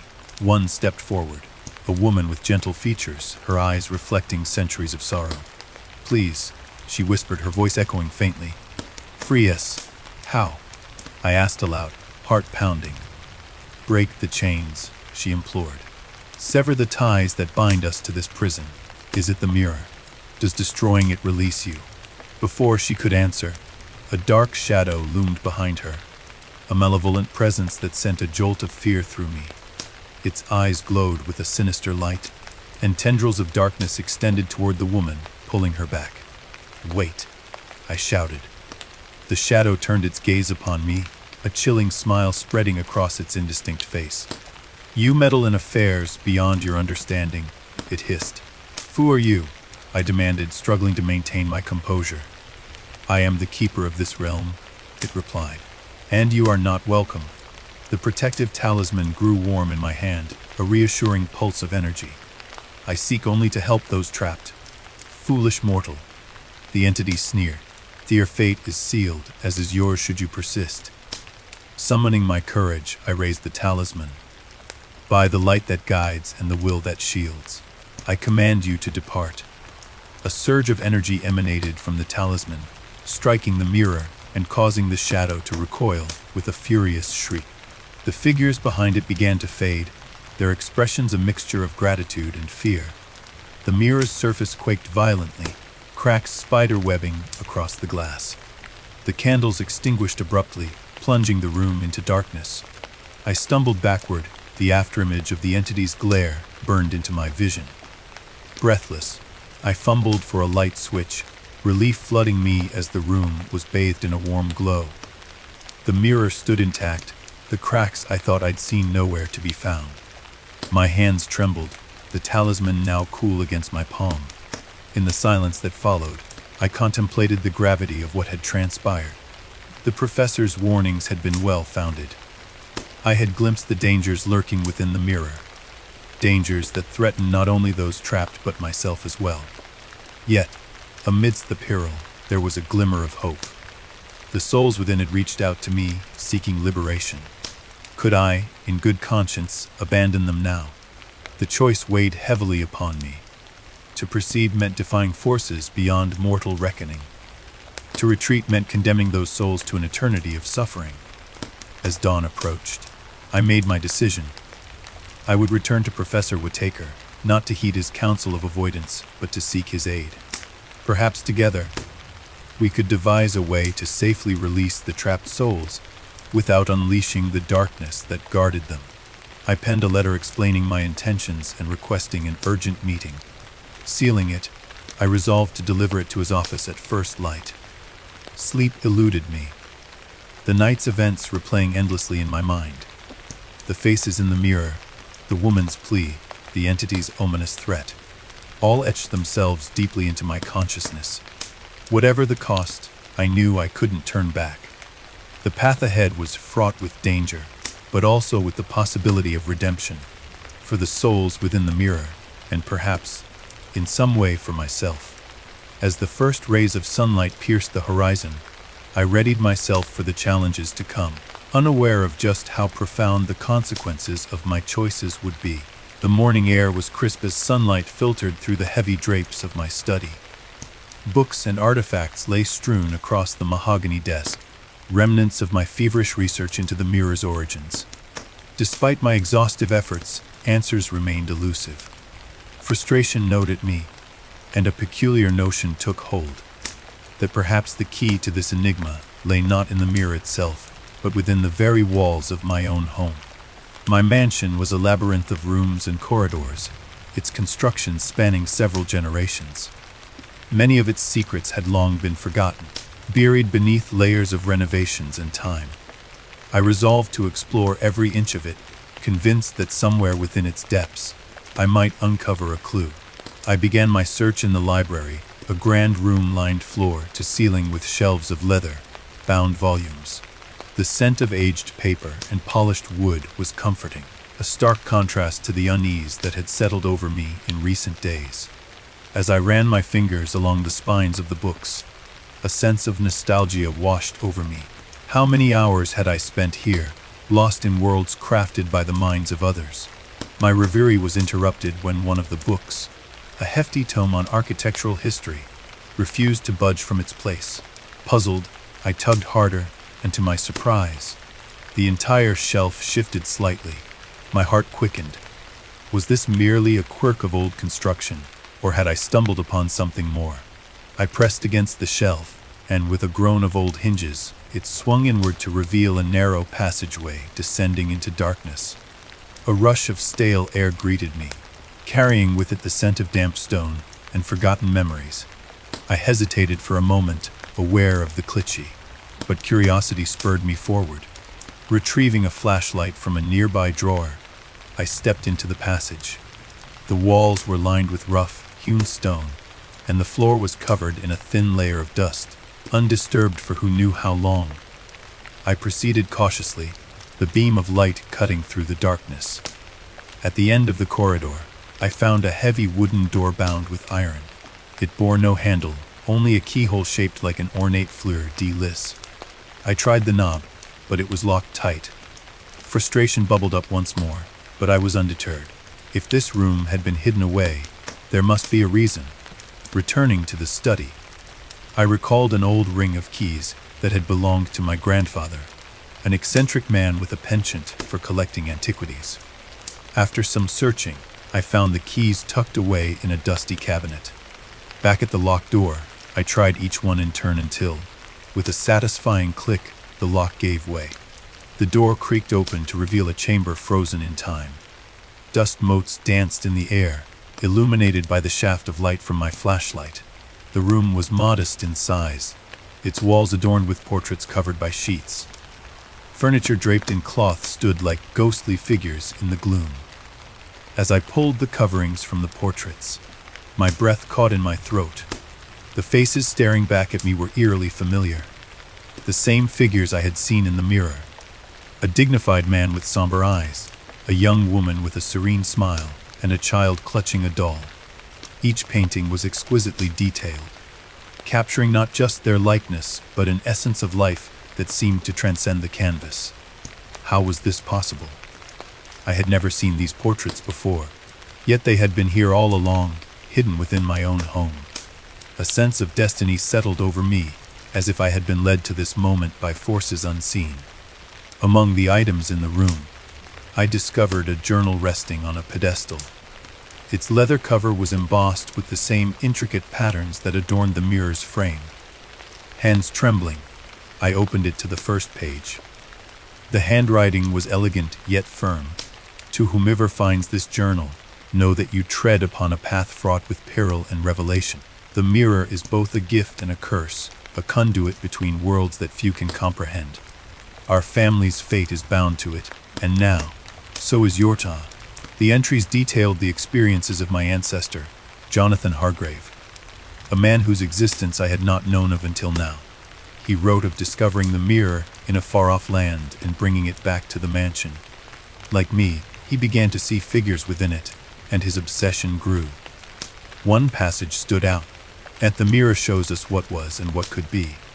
The souls within are trapped, yearning for release. But beware, the barrier between their world and ours is thin. and to tamper with it invites consequences beyond imagining. I flipped through the pages, absorbing his accounts of rituals attempted, of voices heard in the night, of shadows that moved independently of the light. His final entry was a warning: "I have sealed the room and hidden the key. The mirror must not fall into unwitting hands. Should you find this, perhaps it is already too late. May courage and wisdom guide you." A chill settled over me. The realization that my family had a history entwined with the mirror was both alarming and oddly affirming. The mansion itself was a repository of secrets, and I was now enmeshed in its web. As I left the hidden room, journal in hand, questions swirled in my mind. Why had my parents never spoken of this? Had they known? It seemed unlikely, but uncertainty gnawed at me. Back in my study, I placed the journal beside my notes on the mirror. The pieces of the puzzle were coming together, but the picture they formed was ominous. If the mirror was a conduit, as Jonathan believed, then my interactions with it had potentially unleashed forces beyond my control. I needed guidance. The historian's warning echoed in my thoughts, and I resolved to seek out those who might help me understand the depths of this legacy. The path ahead was uncertain, but turning back was no longer an option. As evening fell, I couldn't shake the feeling that unseen eyes were upon me. The mansion's shadows seemed longer, the silence heavier. The house was alive with secrets, and I was determined to unearth them all. Back in the dim solitude of my study, the revelations from the hidden room weighed heavily on my mind. The portraits I'd discovered, the same faces that had appeared in the mirror, suggested a connection that spanned generations. It was as if the very walls of my mansion whispered secrets from the past, urging me to delve deeper. As twilight surrendered to the embrace of night, I found myself once again drawn to the mirror. Its black frame absorbed the flickering glow of the candlelight, casting the room in shifting shadows. I stared into the glass, half expecting to see the familiar apparitions emerge. But tonight, the surface remained undisturbed, reflecting only my own wary face. I was about to turn away when faint lines began to etch themselves upon the mirror's surface. Startled, I leaned closer. Intricate symbols materialized, glowing softly with an otherworldly light. They swirled and intertwined, forming patterns that were both beautiful and unsettling. My heart raced as I reached out to touch them. But the moment my fingers brushed the glass, the symbols vanished as abruptly as they had appeared. Was it a trick of the light? A hallucination born of exhaustion? No, the images had been too vivid, too real. Determined not to let this phenomenon slip away unexplored, I fetched a notebook and pencil from my desk. Taking a seat before the mirror, I waited with bated breath. Minutes ticked by, the silence punctuated only by the distant ticking of the grandfather clock in the hall. Just as doubt began to creep in, the symbols reappeared, more pronounced this time. I sketched them feverishly, my hand moving in sync with the shifting shapes. They seemed to respond to my attention, growing clearer the more I focused. The symbols were unlike anything I'd seen before. Neither pure hieroglyphs nor runes, but a fusion of both, imbued with a complexity that suggested profound meaning. Once they'd faded again, I spread out my notes on the desk, comparing them to various linguistic references from my library. Hours slipped away as I pored over texts on ancient languages, esoteric scripts, and mystical sigils. A pattern began to emerge. The symbols bore similarities to an archaic form of occult notation used by practitioners of alchemy and arcane arts, a language meant to convey concepts beyond the scope of ordinary words. Piece by piece, I attempted to decipher the message.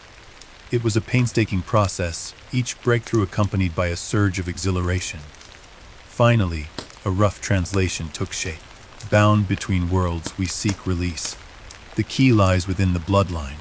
Unveil the path and set us free. The bloodline. The word sent a jolt through me. Could they be referring to my family? The portraits in the sealed room, the mirror's presence in my ancestral home. It couldn't be mere coincidence. My lineage was somehow entwined with this otherworldly plea. The prospect of unlocking this secret consumed me. I felt an urgent need to understand, to act. Yet, a gnawing apprehension warned me of the dangers that such knowledge might unleash. Determined to proceed, I scoured the journals and letters left by my predecessors. Among them, I discovered a diary belonging to my great-grandfather, Edward Harrington. His entries were cryptic, filled with references to the Veil, the Guardians, and the Reckoning. One passage stood out: "The mirror is a gate, a passage for those trapped in shadows. Our blood holds the key to their liberation, but the cost may be more than we're willing to bear." I pondered his words. Was this why the mirror had remained hidden for so long? Why my ancestors had sealed away that room? Perhaps they feared the consequences of meddling with forces beyond comprehension. But I was not deterred. If my bloodline held the key, then perhaps I could succeed where they had faltered. I returned to the mirror, a renewed determination fueling my actions. "Show me," I whispered, my breath fogging the cool surface. "Guide me." The symbols reappeared, pulsating with energy. This time they formed a sequence that resembled instructions, a ritual of sorts. At its center was a symbol I recognized from Edward's diary, a circle intertwined with an angular figure, representing unity between realms. I compiled a list of the ritual's components: candles of specific colors, herbs like sage and rosemary, a silver chalice, and most notably, a drop of blood willingly offered. The inclusion of blood gave me pause, but the texts implied it was essential for bridging the connection between my world and theirs. Preparations took the better part of the day. I acquired the necessary items, arranging them meticulously according to the patterns depicted. Night fell, cloaking the mansion in a heavy stillness. In the study, I drew the curtains, shutting out any distractions from the outside world. I lit the candles, their flames casting a warm glow that danced upon the polished surfaces. The air was thick with the fragrance of burning herbs, a scent both grounding and ethereal. Standing before the mirror, I held the silver chalice steady, a sterile needle poised above my fingertip. A moment of hesitation gripped me. Was I tampering with forces better left undisturbed? The faces of the trapped souls flashed before my eyes, their silent pleas, the weight of their longing. Resolute, I pressed the needle into my skin, a sharp sting followed by a crimson bead of blood. I let the drop fall into the chalice, watching as it spread into the liquid already within. Water infused with herbs and a pinch of salt. Raising the chalice, I spoke the incantation transcribed from the symbols. So by the tie of blood and fate, I call across the spectral gate. Souls who linger, hear my plea, from bonds of darkness, be set free. The candles flickered wildly, shadows leaping along the walls. A low hum resonated through the room, vibrating in my very bones. The mirror's surface rippled like water stirred by an invisible hand. Figures began to emerge, ethereal shapes coalescing into recognizable forms. The man, the woman, the child. They stood before me, their eyes reflecting a mixture of hope and disbelief. "Is it working?" I asked, my voice barely audible. The man stepped forward. "You have opened the way," he said, his voice echoing as if from a great distance. "But the final step remains." "What must I do?" I implored. He extended his hand toward the chalice. "Join us. Only through unity can the passage be completed." A knot tightened in my stomach. "Join you? You mean?" "Let go of the mortal tether, if only for a moment," the woman interjected gently. "Trust in the bond of our shared blood." Apprehension flooded me. They were asking me to cross over, to relinquish my hold on the physical world even temporarily. It was a leap of faith unlike any I'd ever considered. Seeing my hesitation, the child spoke, her voice soft and pure. "Please. We've waited so long." I closed my eyes, weighing the risks against the possibility of granting them peace. Drawing a deep breath, I made my decision. "What must I do?" I repeated, resolve firming my tone. The man nodded solemnly. "Drink from the chalice and step toward the mirror." I lifted the chalice to my lips, the metallic taste of the concoction filling my senses. As I swallowed, a warmth spread through me, both comforting and disorienting. Taking a tentative step forward, I reached out to touch the mirror. Instead of cold glass, My fingers passed through a surface like cool mist. A tingling sensation enveloped me as I moved further, the room around me fading. For a fleeting moment, I stood among them, not as apparitions, but as solid and real as myself. The space was neither here nor there. A boundless expanse filled with light and shadow intertwined. "Thank you," the man said, his eyes reflecting profound gratitude. Before I could respond, a force pulled at me, drawing me back. The figures began to dissolve, their forms scattering like petals on the wind. "Wait," I called out. "What's happening?" "You have set us free," the woman's voice whispered. "No return to where you belong." A rush of sensations overwhelmed me, a whirlwind of sound, light. Then, as suddenly as it began, it ceased. I found myself back in the study, sprawled on the floor before the mirror. The candles had burned low, wax pooling at their bases. The air was still, the only sound my own rag breathing. Staggering to my feet, I gazed into the mirror. My reflection stared back alone. The weight of solitude pressed upon me, but beneath it lay a sense of accomplishment. Had I truly freed them? The silence felt different, less oppressive, more serene. The mirror no longer emanated the eerie aura that had haunted me for weeks. Exhaustion crashed over me. As I extinguished the candles and prepared to rest, a sliver of peace settled within my heart. The journey was not over. I knew there were still questions unanswered, mysteries yet to unravel. But for now, the souls were at peace, and perhaps so was I. The days following the ritual were a blur. Though I believed I had freed the souls trapped within the mirror, an inexplicable emptiness settled within me. The sense of accomplishment was fleeting. In its wake came a gnawing curiosity that soon consumed my every thought. Had I truly uncovered all the mirror's secrets? Or was there more hidden beneath its silent surface? I found myself drawn to the mirror incessantly. Hours slipped away as I stared into its depths, searching for any sign of the spirits I'd released, or perhaps new ones seeking aid. The mirror remained opaque, reflecting only my own wary visage. Dark circles etched themselves under my eyes, and my skin took an pallid hue, but I paid little heed. Friends began to notice my withdrawal. Messages went unanswered, calls ignored. Emily, a close acquaintance and fellow historian, appeared at my doorstep one afternoon. Her eyes widened at the sight of me. "Good heavens, you look terrible," she exclaimed. "Have you been sleeping at all?" I shrugged, forcing a weak smile. "Just engrossed in some research." Time slipped away from me. She peered past me into the cluttered hallway. Books and papers were strewn about in haphazard piles, a stark contrast to the usual order of my home. "May I come in?" Reluctantly, I stepped aside. Of course, as she navigated the labyrinth of documents and artifacts, her concern grew. "This isn't like you. What's going on?" "I'm on the cusp of something significant," I replied, leading her away from the study where the mirror resided. "A breakthrough in our field." She raised an eyebrow. "Significant enough to isolate yourself for weeks. We're worried about you." "I appreciate the concern," I said tersely, "but I'm fine." "Truly," her gaze softened. "We're friends. Let me help. Sometimes an outside perspective can make all the difference." A flicker of irritation sparked within me. "I don't need help," I insisted. "I just need to focus." The silence hung heavy between us. Finally, she sighed. "All right, but promise me you'll take care of yourself." "I will," I assured her, though the words felt hollow. After she left, I couldn't shake a lingering unease.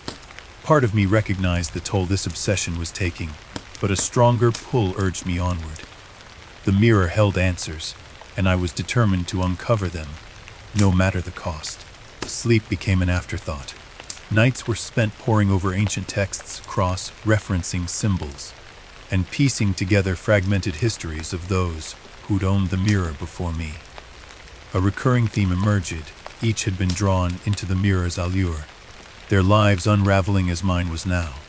One stormy evening, as rain battered the windows and thunder echoed in the distance, I sat before the mirror once more. Candles flickered around me, casting dancing shadows across the room. "Show me your secrets," I whispered. For a moment, the mirror seemed to darken, The reflection of the room fading into a void. My heart quickened. Was this a response? I leaned forward, eyes locked onto the abyss within the frame. A faint whisper drifted from the depths, a chorus of indistinct voices overlapping in a haunting melody. Straining to discern the words, I felt a chill creep up my spine. The temperature in the room plummeted, my breath visible in the candlelight. "Who are you?" I demanded, my voice barely above a whisper. The whispers ceased abruptly, replaced by a single resonant voice. "What do you seek us?" "I want to understand," I replied. "I want to help." "Help?" The voice echoed with a hint of amusement. "You meddle in realms beyond your comprehension." A surge of defiance rose within me. "Then teach me, show me what lies beyond." A silence followed, stretching into an uneasy eternity. Just as I began to doubt the encounter, the mirror's surface shifted. Images flashed, a cascade of scenes from different eras, places unknown yet eerily familiar. A towering city bathed in golden light, a barren wasteland under a red sky, faces contorted in ecstasy and agony. Overwhelmed, I tore my gaze away, collapsing back into the chair. My pulse raced, sweat trickling down my brow. What was happening to me? In the ensuing days, the visions intensified, intruding even when I wasn't near the mirror. Hallucinations plagued me. Shadows moving in the corners of my eyes, whispered conversations just out of earshot. I began to doubt my sanity. Michael, an old friend and colleague, barged in unannounced one morning. "This has gone far enough," he declared, taking in my disheveled appearance and the chaos engulfing the house. "You're scaring everyone. Get out," I muttered, turning away. He grasped my shoulder firmly. "No, you need help. Let us." I wrenched free, anger flaring. I said, "Get out." "You have no idea what's at stake." "You're right," he shot back. "Because you won't tell anyone." "You're isolating yourself, obsessing over God knows what. This isn't you." "Leave," I growled, pointing toward the door. He stared at me, a mixture of sadness and disappointment in his eyes. "Fine, but we're not giving up on you." As the door closed behind him, a wave of exhaustion crashed over me. Yet, the compulsion to return to the mirror was irresistible. That night, standing before its enigmatic surface, I felt a strange calm settle in. "If this is to be my path," I murmured, "then so be it." But the mirror pulsed with a soft light, and the whispers resumed, inviting, beckoning. I stepped closer, surrendering to the depths. The days that followed my intensified obsession with the mirror were a haze of sleepless nights and frantic research. The more I delved into the mysteries surrounding the artifact, the deeper I found myself sinking into a quagmire of unanswered questions and lingering fears. Determined to uncover every possible clue, I decided to revisit the sealed room that had first revealed the haunting portraits. Perhaps there were more secrets to unearth, more pieces to the puzzle that could illuminate the mirror's dark history. One afternoon, armed with a renewed sense of purpose and a cautious optimism, I returned to the hidden chamber. The heavy wooden door loomed before me, a silent guardian of long, buried truths. With a deep breath, I unlocked it once more and stepped inside. The room was bathed in the soft glow of sunlight filtering through a small window, dust motes dancing lazily in the beams. The portraits still hung solemnly on the walls, their eyes seeming to follow my every move. As I moved to examine them again, something caught my eye. A stack of papers tucked beneath one of the older paintings. Curious, I carefully lifted the cloth that concealed a portrait of a stern-looking woman, revealing a bundle of worn journals and letters. My heart quickened. These were undoubtedly personal records, remnants of lives long past, and they could hold the key to understanding the mirror's influence. I sat down at the desk in the center of the room, the journals spread out before me. The first was a leather-bound diary, its pages yellowed and fragile with age. The entries were dated back to the late 19th century, penned by someone named Jonathan Hargrave, the same name inscribed on the mirror's frame in my ancestor's journal. My ancestor must have kept records of his interactions with the mirror, documenting both his discoveries and his descent into obsession. Opening the diary, I began to read.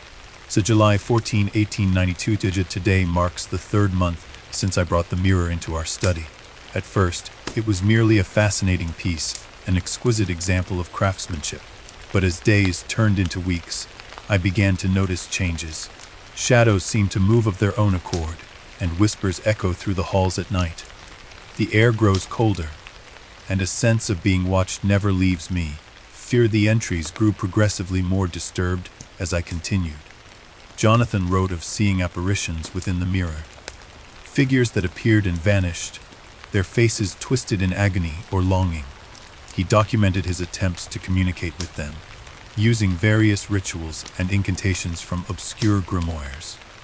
Each failure seemed to drive him further into madness, his once methodical notes becoming disjointed and erratic. October 3, 1892, so I cannot sleep. The dreams are relentless, pulling me into realms of darkness and despair. The mirror feels alive, pulsating with a malevolent energy that seeks to consume my very soul. I fear I am losing myself to its depths. One entry stood out starkly against the others. A page torn from the journal, the edges frayed and nearly illegible. Deck 12, 1892. If you find this, heed my warning. The mirror is a gateway to forces beyond our control. Do not attempt to communicate further. Destroy it, if you must, to save yourself and all who come after. A chill ran down my spine. Jonathan had come to the same realization I was now grappling with. The mirror was far more than an ordinary artifact. It was a conduit, a bridge between our world and something darker, something that thrived on obsession and despair. His final words echoed in my mind, urging caution and warning of the potential consequences of continued interaction. Closing the diary, I reached for another journal nestled among the papers. This one belonged to Eleanor Hargrave, Jonathan's wife. Her entries provided a contrasting perspective, hopeful and desperate in equal measure. She wrote of her husband's obsession and the toll it took on their marriage, his increasing isolation, and her own fears for his sanity. March 18, 1893. Jonathan's nights are consumed by this cursed mirror. I pray for his salvation, that he may see beyond his obsession and regain his peace. The house feels empty without the warmth he once brought. I fear what will become of us if he cannot break free from its grasp. The one final letter addressed directly to future generations caught my attention. It was written in Eleanor's graceful handwriting, yet the desperation was palpable. To whomever finds this, we were warned, but curiosity and the promise of knowledge led us astray. The mirror holds more than reflections. It traps souls and feeds on the living's fears. If you are reading this, please, for the sake of your sanity and the peace of those trapped, destroy the mirror. Learn from our mistakes and do not let its darkness consume you as it did us, but with all our hope. Eleanor Hargrave. Tears welled in my eyes as I absorbed the weight of her plea. The mirror's legacy was one of suffering and loss, a cautionary tale etched into the annals of my family's history. How had this knowledge been kept hidden for so long? The sealed room had been a repository of untold stories, a testament to the Hargraves' desperate attempts to contain the mirror's influence. I realized then that my own experience mirrored theirs in unsettling ways. The whispers, the apparitions, the sleepless nights. It was as if history was repeating itself, and I was the unwitting protagonist in this tragic narrative. The obsession that had consumed Jonathan was now threatening to engulf me, and I stood at a precipice, aware of the fine line between enlightenment and madness. Determined not to let the mirror's curse claim another victim, I knew what I had to do. The journals provided more than just warnings. They offered a roadmap, a plea for intervention. I needed to find a way to destroy or contain the mirror, to sever the connection that allowed its dark influence to seep into my life. But where to begin? The rituals Jonathan attempted had only driven him and Eleanor to despair. Perhaps there was a more powerful method, a way to harness the very energy that the mirror emitted against it. The solution lay somewhere within the arcane texts I had yet to explore, within the shadows of history that bridged our world and the one beyond the mirror.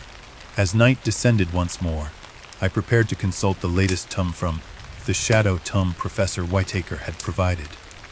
The room was silent, the mirror standing as an ominous sentinel to the secrets that threatened to unravel. With the forgotten journal in hand, I felt a surge of determination. This was my legacy to confront, a battle not just for my own sanity, but for the souls bound within the mirror. I opened the book to the sections on containment and banishment, the words written in an older, more complex script. Translating them would be my next challenge, a task that demanded both patience and courage. The Hargraves had left me the keys to their downfall, and now it was up to me to forge a path toward redemption. As I began to decipher the text, the candlelight flickered, casting dancing shadows that seemed to watch my every move. The battle against the mirror's darkness had only just begun, and I was prepared to face whatever trials lay ahead. The weight of the forgotten journal pressed heavily upon me as I sat in the dimly lit study. The words of Jonathan Hargrave echoed in my mind, urging caution yet igniting an unyielding curiosity. The mirror, now a central figure in my existence, seemed to pulse with an enigmatic energy, its surface reflecting not just my image but the shadows of untold stories yearning for resolution. I opened the shadow tome to the section on rituals of unveiling, the pages brittle with age yet meticulously preserved. The archaic script was challenging, but slowly, deliberately, I began to decipher the instructions. It spoke of aligning one's intent with the mirror's essence, channeling both respect and authority to bridge the worlds without succumbing to their entanglement. As dusk settled outside, cloaking the mansion in a veil of twilight, I gathered the necessary components for the ritual. White candles, their purity symbolizing clarity, were arranged in a precise pattern around the mirror. Fresh sage was bundled and burned, its aromatic smoke swirling in elegant tendrils, purifying the space. In the center, I placed the silver chalice from my collection, vessel destined to channel the energies between realms. Clad in a simple robe, I stepped into the study, the room imbued with a solemn stillness. The flickering candlelight cast dancing shadows on the walls, each movement synchronized with the rhythm of my heartbeat. Taking a deep breath, I positioned myself before the mirror, the silver chalice held firmly in my hands. The inscriptions on the mirror's frame seemed to shimmer in anticipation, the symbols and runes aligning with the precise layout of my ritual components. By the convergence of past and present, light and shadow, I call upon the spirits bound within. I began, my voice steady despite the undercurrent of fear. Grant me passage, so that understanding may be achieved, and peace restored. But the air grew thick, the temperature dropping noticeably as the room seemed to contract around me. My reflection stared back, eyes wide with a mix of determination and trepidation. I lifted the chalice, holding it aloft, and continued the incantation. Through the veil of time and space, bound by fate, we now embrace. Mirror's gateway open wide, let truth and souls collide. As the final words left my lips, the mirror's surface began to ripple, the glass warping like liquid under heat. A low hum filled the room, resonating deep within my bones. The candles flickered wildly, their flames bending as if caught in a tempest. I felt an invisible force pulling at me, a gentle yet insistent tug that urged me forward. My reflection blurred, morphing into a distorted version of myself. The study around me twisted and contorted, the familiar becoming alien. Colors deepened unnaturally, shadows lengthened, and the air shimmered with an ethereal glow. Before I could react, the ripples intensified, and a surge of energy enveloped me, lifting me off the ground. Time seemed to elongate as I was drawn into the mirror, the boundaries between our worlds dissolving. The sensation was both exhilarating and terrifying, a seamless transition from the tangible study to an alternate realm that mirrored my own home, yet was fundamentally different. The room within the mirror was a shadowed reflection, the colors muted, and the atmosphere heavy with an unnatural stillness. I landed softly on a worn rug, the fabric threadbare in this alternate existence. The study looked the same yet felt profoundly wrong. The once vibrant bookshelves were now drab and lifeless, the portraits on the walls bearing expressions of eternal sorrow. The mirror, my gateway, stood prominently in the center, its surface serene yet imbued with a palpable presence. As I took in my surroundings, the air grew thick with a sense of anticipation. Shadows danced along the edges of the room, coalescing into forms that resembled the figures I'd encountered before. Thomas and Eliza Weatherby, their faces etched with yearning and despair. "Welcome," Thomas greeted, his voice echoing softly. "You've taken the first step toward our liberation." But Eliza stepped forward, her eyes shining with a mix of hope and exhaustion. "The mirror binds us, but your understanding can set us free."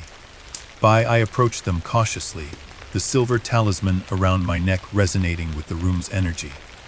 "How can I help? What must be done?" Thomas gestured toward the mirror. "The rituals you performed began the process, but the final step requires a deeper connection. You must confront the darkness within the mirror and acknowledge our existence beyond its confines." A flicker of fear passed through me, but determination steadied my resolve. "What does confronting the darkness entail?" Eliza reached out her hand, her touch warm and comforting against the cold glass-like surface. "It means facing our struggles, understanding our pain, and allowing us to move on without malice. The mirror feeds on unresolved emotions, binding us to its realm." I nodded, feeling the weight of their plight. "I will do whatever it takes to help you find peace." Before I could respond further, the room darkened, and the air grew heavy. Shadows swirled around us, forming a vortex of darkness that threatened to consume the space. The mirror's surface rippled violently, and a sinister presence materialized, a malevolent force intent on maintaining the status quo. "You seek to unbind us, but the mirror demands a price." The darkness hissed, its voice a cacophony of dissonant whispers. "Sacrifice your essence, and the gateway will close." A fear surged through me, but the faces of Thomas and Eliza anchored my courage. "I won't let you be trapped here any longer," I declared, clutching the talisman tightly. The darkness lunged toward me, tendrils of shadow wrapping around my form, sapping my strength. I summoned every ounce of willpower, recalling the protective rituals from the books and journals. Chanting the incantations, I fought back, the silver talisman glowing with a protective light that repelled the shadowy force.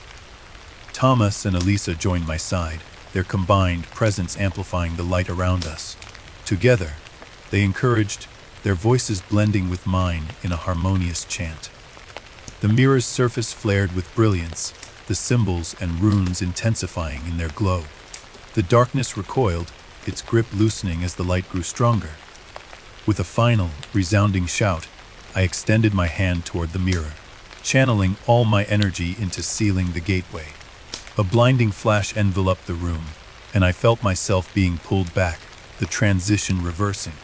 The sensation was disorienting, the boundaries of reality fraying as I returned to the study. The alternate realm faded, replaced by the familiar yet altered surroundings of my own home. Panting heavily, I collapsed onto the rug, the talisman now glowing faintly against my chest. The mirror stood serene once more, the oppressive presence lifted. Thomas and Eliza's images lingered briefly, smiles of gratitude before fading into the calm reflection. I sat up, the weight of the experience pressing upon me. The ritual had been successful, at least for now. The mirror no longer held the same ominous power, the shadows dissipated, and the air felt lighter. I had faced the darkness and emerged victorious, freeing the trapped souls from their eternal confinement. Yet, a lingering uncertainty remained. The battle had taken its toll, both physically and mentally. Exhausted, I sank back into the chair, the silver talisman still humming with residual energy. The journey was far from over, but with this victory, a sense of hope rekindled within me. As dawn approached, casting a gentle glow through the study's windows, I vowed to continue unraveling the mirror's mysteries. The final step had been taken, but the story of the mirror and my family's legacy was only beginning. With newfound resolve, I prepared to face whatever challenges lay ahead, guided by the spirits I had set free and the lessons etched in time. The moon hung high in the sky, its silvery light streaming through the study's tall windows, casting elongated shadows that intertwined with the remnants of my nightly rituals. Exhausted yet resolute, I sat at my desk, the silver talisman resting against my chest, its faint glow a comforting presence. The journal of Jonathan Hargrave lay open before me, its yellowed pages whispering secrets of a bygone era. Every ounce of my being was consumed by the desire to understand the mirror's true nature and the souls it held captive. As dawn's first light began to seep into the room, painting the walls with hues of gold and amber, I felt a stirring within the mirror. The surface shimmered softly, and the air seemed to hum with a silent energy. My heart quickened as I approached, the journal clutched tightly in my hands. The faces of Thomas and Eliza Weatherby floated before me again, their expressions serene yet filled with an unspoken urgency. "Why are you here?" Thomas's voice echoed softly, resonating not through the room but directly within my mind. His eyes bore into mine, imploring understanding. "I need to help you," I replied, my voice steadier than I felt. "How can I set you free?" Eliza stepped forward, her presence calming yet insistent. "There is more you must know. The mirror is not just a prison, it is also a beacon. It calls to others, connecting different points in time and space. Without proper guidance, it can unleash chaos upon both our worlds." I nodded, absorbing her words. The revelation that the mirror connected multiple realms or timelines added a new layer of complexity to the ordeal. It wasn't merely about freeing a single couple's souls, but potentially countless others across different eras. "How do we stop the chaos?" I asked, desperation tinging my voice. Thomas gestured toward the mirror. "The mirror's power is sustained by the unresolved emotions and energies of those it holds. To weaken its influence, their stories must be told and their memories honored. Each act of remembrance diminishes the mirror's grip." A surge of determination welled within me. "Then I must ensure their stories are known, preserved in history, so their spirits can find peace and the mirror can no longer maintain its power." Eliza smiled faintly, a gesture of gratitude. "Your dedication is our salvation, but beware, others may be drawn to the mirror's power, seeking to exploit it for their own ends." I felt a shiver run down my spine. The thought that the mirror could draw others, skilled or unscrupulous collectors, dark sorcerers, or even accidental passersby, was terrifying. If left unchecked, the mirror's influence could spiral out of control, binding countless souls and unleashing untold horrors. "How can I protect others?" I wondered aloud. Thomas's eyes met mine with a determined gaze. "You must become the guardian of the mirror. Monitor its influence, document any anomalies, and intervene when necessary. It is a heavy burden, but one only you can bear." The idea weighed heavily on me. To become the mirror's guardian meant dedicating my life to a cause fraught with danger and uncertainty. Yet, the alternative, allowing the mirror to continue its dark work, was unthinkable. "Where do I start?" I asked, the gravity of the situation anchoring my resolve. Elisa stepped closer, her presence merging with mine in a harmonious balance of hope and melancholy. "Begin by cataloging every encounter, every sighting, every whisper. Use the journals to guide your understanding of their experiences and the mirror's limitations. Knowledge is your greatest weapon." As she spoke, the mirror's surface began to ripple once more, and the chamber filled with the gentle glow of spectral light. Images of the Weatherbys' lives flickered before me. Thomas diligently working in his study, Eliza tending to her beloved garden, moments of joy and sorrow interwoven seamlessly. These glimpses into their past reinforced the importance of my mission. I spent the following weeks immersed in research, the lines between day and night blurring as I documented every aspect of the mirror's influence. I created detailed logs of each apparition, noting their appearance, behavior, and any communications. Each entry was a piece of a vast, intricate puzzle that I was slowly piecing together. One evening, as I reviewed my notes, a sudden knock at the door jolted me from my concentration. My heart raced. Rare visitors meant potential threats or allies. Cautiously, I approached and peered through the peephole. A shriveled old man stood on the porch, his eyes darting nervously. "Can I help you?" I called out, opening the door slightly. He hesitated before stepping inside. "I heard you have the mirror," he said, his voice barely above a whisper. "I need to see it." I stepped back, maintaining a safe distance. "Who are you?" "My name is Samuel Green." He introduced himself, his hands trembling. "I used to work with your great-grandfather. He left me notes about the mirror, warnings about its power." I felt a flicker of recognition. Jonathan Hargrave had mentioned an associate in his journals. "Come in, Samuel. Tell me what you know." He nodded gratefully, pulling a worn leather satchel from his coat pocket. "There are things you must understand. The mirror is not just a gateway. It's a nexus for energy, drawing from the emotions and memories of those who gaze upon it. If too many are connected, the energy becomes unstable, tearing the fabric between realities." I listened intently as Samuel recounted his experiences working alongside Jonathan. He spoke of failed rituals, attempts to control the mirror's power, and the gradual realization that some forces were beyond human manipulation. Jonathan realized that the mirror's influence grows the more you interact with it. Samuel continued, his voice heavy with regret. "He tried to warn us all, but many were too blinded by curiosity or greed to heed his advice. In the end, he became obsessed, just as you are now." I felt a pang of empathy. It was happening to me. My quest for answers had morphed into an obsession that mirrored my ancestors' downfall.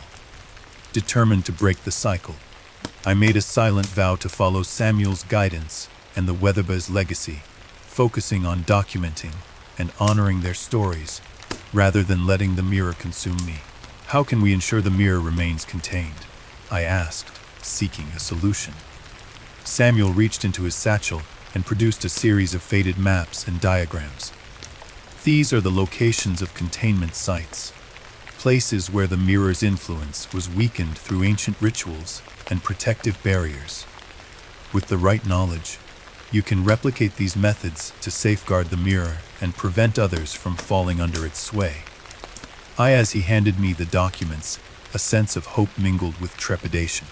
It was a path filled with uncertainty, but it was the only way to honor the Weatherby's sacrifice and protect countless others from the mirror's dark allure. With Samuel's departure, I turned back to the mirror, the weight of my responsibilities settling upon me. The faces of Thomas and Eliza watched over me, their silent encouragement fueling my determination. I knew the road ahead would be arduous, fraught with dangers both seen and unseen, but armed with knowledge, guided by the spirits of the past, and aided by allies like Samuel, I was ready to confront the timeless keep and unravel the mysteries that bound us all. The room felt colder than usual as I sat alone in the study, the flickering candlelight casting wavering shadows on the walls. The journals and maps lay scattered around me, a testament to the relentless pursuit of understanding the mirror's malevolent influence. Samuel Green's departure left a void of knowledge and companionship, but his words echoed in my mind, urging me to continue the quest for liberation. I had spent countless hours poring over the faded maps and ancient diagrams Samuel had provided, trying to decipher the rituals and protective barriers that could contain the mirror's power. Each page offered fragments of lost wisdom, pieces of a puzzle that seemed both tantalizingly close and maddeningly out of reach. The weight of responsibility pressed down on me, but so did a faint glimmer of hope. That evening, as dusk transitioned into night, I decided it was time to take the next step. Armed with the Shadow Tome and the journals of Jonathan and Eleanor Hargrave, I meticulously prepared the study for another ritual. The candles were arranged in a precise pattern around the mirror, their flames steady and unwavering. Fresh sage was burned, its aromatic smoke purifying the air and creating an atmosphere of solemn intent. The silver chalice stood at the center, a symbol of the bridge between realms. I donned the simple robe, the fabric soft and unassuming, a stark contrast to the ornate surroundings. Taking a deep breath, I began the incantation, my voice steady despite the turmoil within. The words flowed from me like a mantra, each syllable laden with purpose and determination. Ed by the bonds of blood and time, through whispered echoes let it align. Mirror's gate, reveal the way, guide the lost and end their stay. Hasa? As the final words left my lips, the mirror's surface began to ripple, the glass wavering like liquid under the touch of an unseen force. A low hum filled the room, resonating through my very bones. Shadows danced around the edges, growing more pronounced, as if the room itself was awakening to the ritual's call. Suddenly, the apparitions of Thomas and Eliza Weatherby emerged once more, their faces etched with a mixture of gratitude and desperation. Their presence was palpable, a bridge between past and present forged by the mirror's mystical power. "Thank you," Thomas said, his voice echoing softly. "You have taken the first step toward our liberation." Eliza stepped forward, her eyes shining with both hope and sorrow. "But the price of our freedom is not yet paid. The mirror demands a sacrifice, a balance that must be maintained to prevent chaos from spilling into both our worlds." I felt a chill run down my spine. What must I do?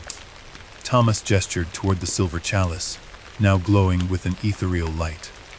"Pour a drop of your essence into the chalice. It is a symbolic act of surrender, a way to sever the bond without unleashing the darkness that guards the mirror." My heart pounded in my chest as I reached for a sterile needle from a nearby drawer. The weight of the decision pressed upon me. Sacrifice a part of myself to free these souls, risking my own well-being for their salvation. It was a choice fraught with uncertainty, but the faces before me mirrored the same resolve they had seen within themselves countless times. Taking a deep breath, I plunged the needle into my palm, feeling the sharp sting as blood welled at the wound. With trembling hands, I collected a single drop and carefully poured it into the chalice. The liquid shimmered, merging with the mystical concoction already present. "By my sacrifice, I set you free," I whispered, feeling a surge of energy course through me. "May peace find you beyond the veil." As the drop touched the chalice, the room erupted in a brilliant flash of light. The candles flared, their flames growing taller and purer, casting away the darkness that had held dominion over the mirror. The shadows recoiled, shrinking back into the corners as the air thickened with the promise of release. The mirror's surface steadied, reflecting only my own image once more. Thomas and Eliza approached me, their expressions serene yet touched with a profound sense of closure. "You have done well," Eliza said softly. "Your sacrifice has balanced the energies, allowing us to move on without malice." Thomas nodded in agreement. "The mirror's hold has been weakened, but it still requires vigilance. Others may seek to exploit its power, drawn by its allure and the promise of control over time itself." I felt a mix of relief and lingering apprehension. The immediate threat had been neutralized, but the journey was far from over. "What happens now?" "Our spirits are freed," Thomas explained, "but the mirror remains. It is both a monument to what was lost and a reminder of the delicate balance between our worlds. You must guard it, ensuring that those who seek to harm or harness its power do not succeed." Odd as they faded into the light, the mirror returned to its normal state, reflecting the calm study around me. The solemn ritual had come at a personal cost, yet it had also forged a new purpose. I was no longer just a collector. I was the guardian of a portal that bridged the realms of the living and the departed. In the weeks that followed, I embraced my role with a newfound sense of duty. I documented every detail, strengthening the protective measures outlined in the journals and maps. The mansion, once a place of eerie silence and restless spirits, became a beacon of knowledge and safeguarding traditions passed down through generations. Yet, the shadow of potential threats loomed. The mirror's power was undeniable, and its ability to attract those with dark intentions was a constant concern. I established a network with historians, occult experts, and even distant relatives who had a stake in preserving our family's legacy. One evening, as I reviewed my logs, a knock echoed through the hall. It was Samuel Green, his presence a reminder of the fragile alliance between human resolve and arcane mysteries. "Evening, Mr. Everett," he greeted, a hint of solemnity in his tone. "I trust the rituals have stabilized the mirror." "I believe so," I replied, gesturing for him to enter. "But we must remain vigilant. The protection needs to be maintained meticulously." Samuel nodded, handing me a newly written report detailing minor disturbances. Shadows lingering longer than they should. Whispers that seem to weave through the air with renewed intensity. Sometimes, maintaining balance requires ongoing effort. These entities may not respect boundaries as we set them. I sighed, feeling the perpetual strain of my guardianship. What can we do to address these anomalies? He pulled out a set of additional symbols and diagrams. Enhanced wards, periodic cleansing rituals, and perhaps even seeking out higher knowledge from other cultures and traditions could bolster our defenses. The mirror's origins are obscure, but similar artifacts have been studied in various esoteric communities. The path ahead was clear. Continued dedication and an unwavering commitment to protect both our world and the echoes trapped within the mirror. The price of their liberation had been steep, but my sacrifice had ensured their peace and set me on a path of purpose. As I watched Samuel leave, I felt a sense of solidarity. This battle was no longer mine alone to fight.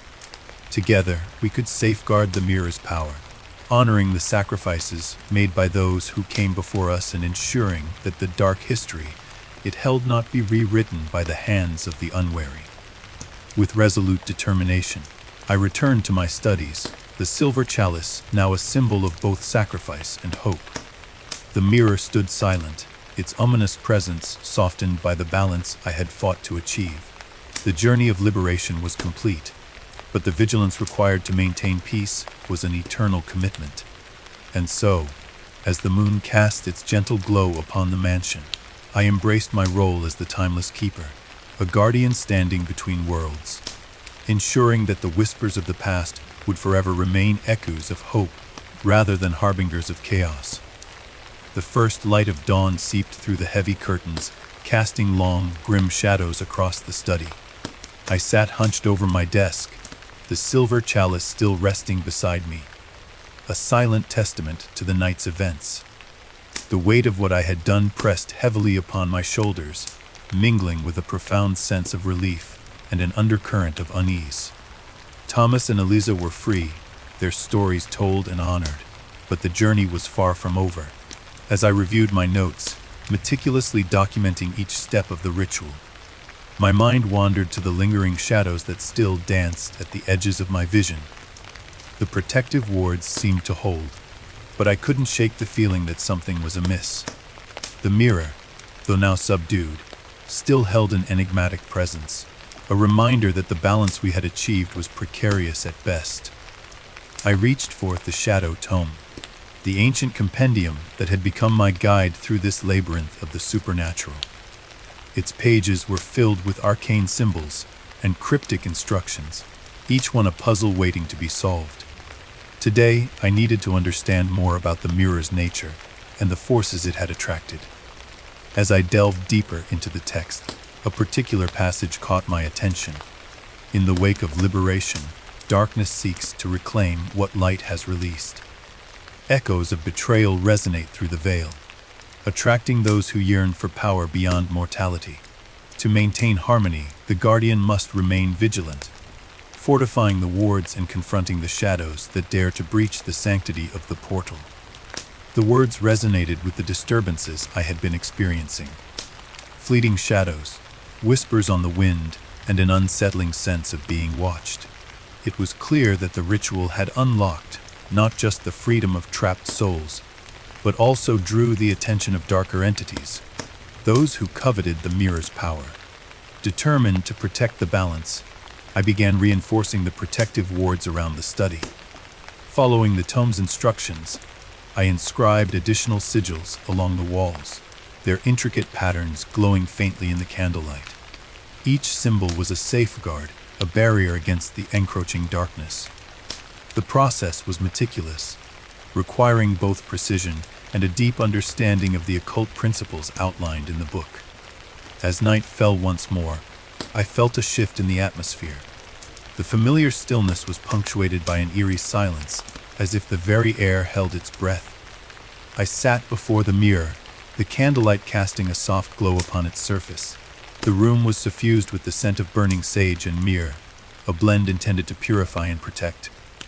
Tonight, I strengthened the defenses. I murmured, repeating the incantation from the tome. By the light and by my will, I bind the shadows. I calm the still. The mirror's surface shimmered, the reflective glass appearing to ripple like water disturbed by a stone's throw. For a moment, nothing happened, and a tentative sigh of relief escaped my lips. But the peace was short-lived. A chill swept through the room, and the candles flickered violently. The temperature plunged, and shadows coalesced into darker, more defined forms. A sense of malevolent intent filled the space, a stark contrast to the serene liberation I had achieved. From the depths of the mirror, a figure emerged, tall and imposing, cloaked in darkness. Its eyes burned with an unnatural light, piercing through the protective wards I had so diligently constructed. "You cannot keep us contained forever." The figure intoned, its voice a hollow echo that reverberated through the study. "The power you limit us with is weakening. Soon, we will break free." I stood my ground, the talisman around my neck pulsing with protective energy. "I won't let you harm anyone else," I declared, my voice steady despite the fear clawing at my throat. "The wards are strong, and I will defend this place." The shadowy entity laughed, a sound devoid of joy and filled with malice. "You think mere symbols can stop the tide of those who betrayed us, those who seek to harness what they cannot understand." Before I could respond, the room seemed to warp, the boundaries between our worlds blurring. Specters of past betrayals and lost souls materialized, their presence a cacophony of anguish and resentment. Visions of Jonathan Hargrave's descent into madness flashed before me, his obsession a cautionary tale mirrored in my own struggles. Desperation surged within me as I realized the true extent of the challenge. The mirror was a nexus of not just trapped souls but also of unrelenting darkness, those who thrived on the instability it created. To maintain harmony, I needed more than just wards and rituals. I needed to confront the very essence of the mirror's corruption. Summoning every ounce of courage, I stepped closer to the mirror, the talisman glowing brightly against my chest. "This mirror must be cleansed," I proclaimed. "The darkness within you ends now." The entity recoiled, its form wavering under the force of my intent. "You cannot erase what is woven into the fabric of time. Our existence is bound by transgressions long past." But I pressed on, feeling a surge of determination. "By honoring the lives lost and rectifying the betrayals, I weaken your hold." The mirror reflects not just faces but truths that must be faced. A moment of stillness followed, the air thick with tension. The shadows hesitated, the malevolent presence flickering uncertainly. Slowly, the entity began to dissolve, its dark form unraveling as the light of my resolve pierced through. It cannot destroy us," it whispered, barely audible as it retreated. "But you can teach the living to remember." With a final surge of protective energy, the shadows dissipated, the room returning to its previous calm. The mirror reflected my own image once more, serene and resolute. The battle had been won, but the price was clear. The constant vigilance to maintain the balance and prevent the shadows from reclaiming their domain. Exhausted yet unwavering, I knew my role as guardian had only just begun. The echoes of betrayal were a reminder of the fragility of peace and the relentless pursuit of those who sought to exploit the mirror's dark power. But with knowledge, determination, and the legacy of my ancestors as my guide, I was prepared to face whatever challenges lay ahead. As dawn broke, casting a warm glow across the study, I felt a sense of purpose solidify within me. The journey was fraught with peril, but it was also a path of redemption, for the lost souls and for myself. With each step forward, I embraced the responsibility, knowing that the price of their liberation was the perpetual guardianship of a powerful and enigmatic relic. The mansion, once a sanctuary of solitude and scholarly pursuit, had transformed into a battleground where the lines between the mundane and the supernatural blurred into obscurity. Each day, as the sun rose and set, the invisible forces tethered to the mirror grew more assertive, infiltrating every corner of my reality. The whispers that had once been mere echoes in the night had evolved into persistent murmurs that seemed to emanate from the very walls, infiltrating my thoughts and sowing seeds of doubt and fear. It was late one evening when the first undeniable sign of the mirror's escalating influence manifested. Returning from a long day of research and reinforcing the protective wards, I found the study in disarray. Papers lay scattered across the floor. Books were toppled from their shelves, and the once immaculate desk was marred by deep scratches and scorch marks. The mirror stood prominently in the center, its surface now rippling as if disturbed by an unseen force. Heart pounding, I approached the mirror cautiously. The room felt colder, the air thick with an oppressive energy that made each breath laborious. As I drew closer, my reflection warped, the glass shimmering with dark, swirling patterns that seemed to pulse with malicious intent. Figures began to materialize within the mirror's depths. Shadowy apparitions that moved with a purposeful malevolence, their eyes hollow yet burning with an intensity that pierced through me. "Why are you doing this?" I demanded, my voice wavering between fear and determination. "What do you want from me?" The figures remained silent, their presence growing more substantial, their forms less like mere reflections and more like tangible threats encroaching upon my reality. The temperature in the room plummeted further, my breath visible in the frigid air as the supernatural forces began to exert their influence more aggressively. Suddenly, the study was plunged into darkness as the candles blew out simultaneously, leaving me engulfed in blackness. Panic surged through me as I fumbled for my flashlight, the beam cutting through the gloom to reveal the chaotic scene before me. The shadows seemed to dance and twist, forming grotesque shapes that reached out towards me with elongated fingers. Objects levitated, moving violently across the room as if propelled by invisible hands, their trajectory aimed directly at me. The air was thick with the acrid scent of smoke, and the sound of shattered glass echoed ominously as panes from nearby windows splintered under the strain. I could feel the mirror's pull intensify, an irresistible force drawing me back despite the chaos surrounding me. My feet felt rooted to the floor, each step an agonizing struggle against the unseen grip that sought to reclaim control. Amidst the turmoil, the apparitions in the mirror began to chant in unison, their voices a haunting cacophony that reverberated through the room. The words were unintelligible, yet their intent was clear: redemption at any cost. Their collective desperation fueled the storm of supernatural activity, amplifying the mirror's power and threatening to tear reality asunder.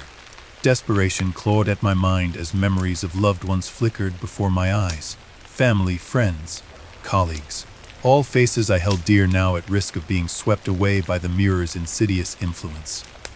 The realization that my actions, however well-intentioned, were endangering those I cared about ignited a fierce determination within me.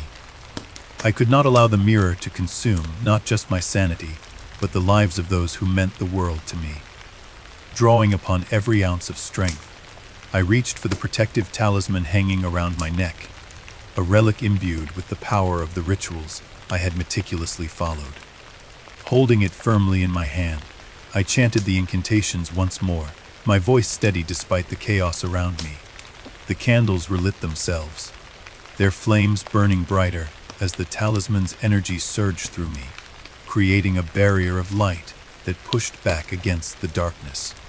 By the bonds of protection and the will to save, I command you to relent and ease your hold. I intoned, feeling the mirror's surface tremble under the force of my resolve. The shadowy figures recoiled, their chanting faltering as the light pierced through their malevolent forms. But the mirror was relentless. The apparitions surged forward, their combined power a formidable force that threatened to overwhelm my defenses. The study seemed to stretch and distort, walls bending under the strain of the supernatural assault. I could see the fear and anger in the eyes of the trapped souls, their desperation driving them to extremes I had never before encountered. In that moment, clarity cut through the maelstrom of chaos. The mirror was not just a prison for these souls, it was a beacon, attracting entities that thrived on fear and unfulfilled desires. To maintain harmony, I needed to address not only their liberation, but also dismantle the very allure that drew such darkness into our world. "I will find another way," I declared, my voice firm against the cacophony. "I will honor your stories and ensure that your existence is remembered without causing harm." As the final words left my lips, the room began to calm, the storm of supernatural activity subsiding as quickly as it had erupted. The shadows receded, and the apparitions within the mirror faded, their forms dissolving into the now tranquil reflection. The mirror's surface was still, once more reflecting only my own image, though now marked by tears and exhaustion. Collapsing into the chair, I took a deep breath, the weight of the encounter heavy upon me. The haunting presence of the mirror had shown me the fragile balance between worlds, and the profound responsibility that came with my role as guardian. It was clear that the path to true liberation for the trapped souls required more than mere rituals and protective wards. It demanded a deeper understanding of the mirror's intrinsic connection to the flow of time and the essence of those it held captive.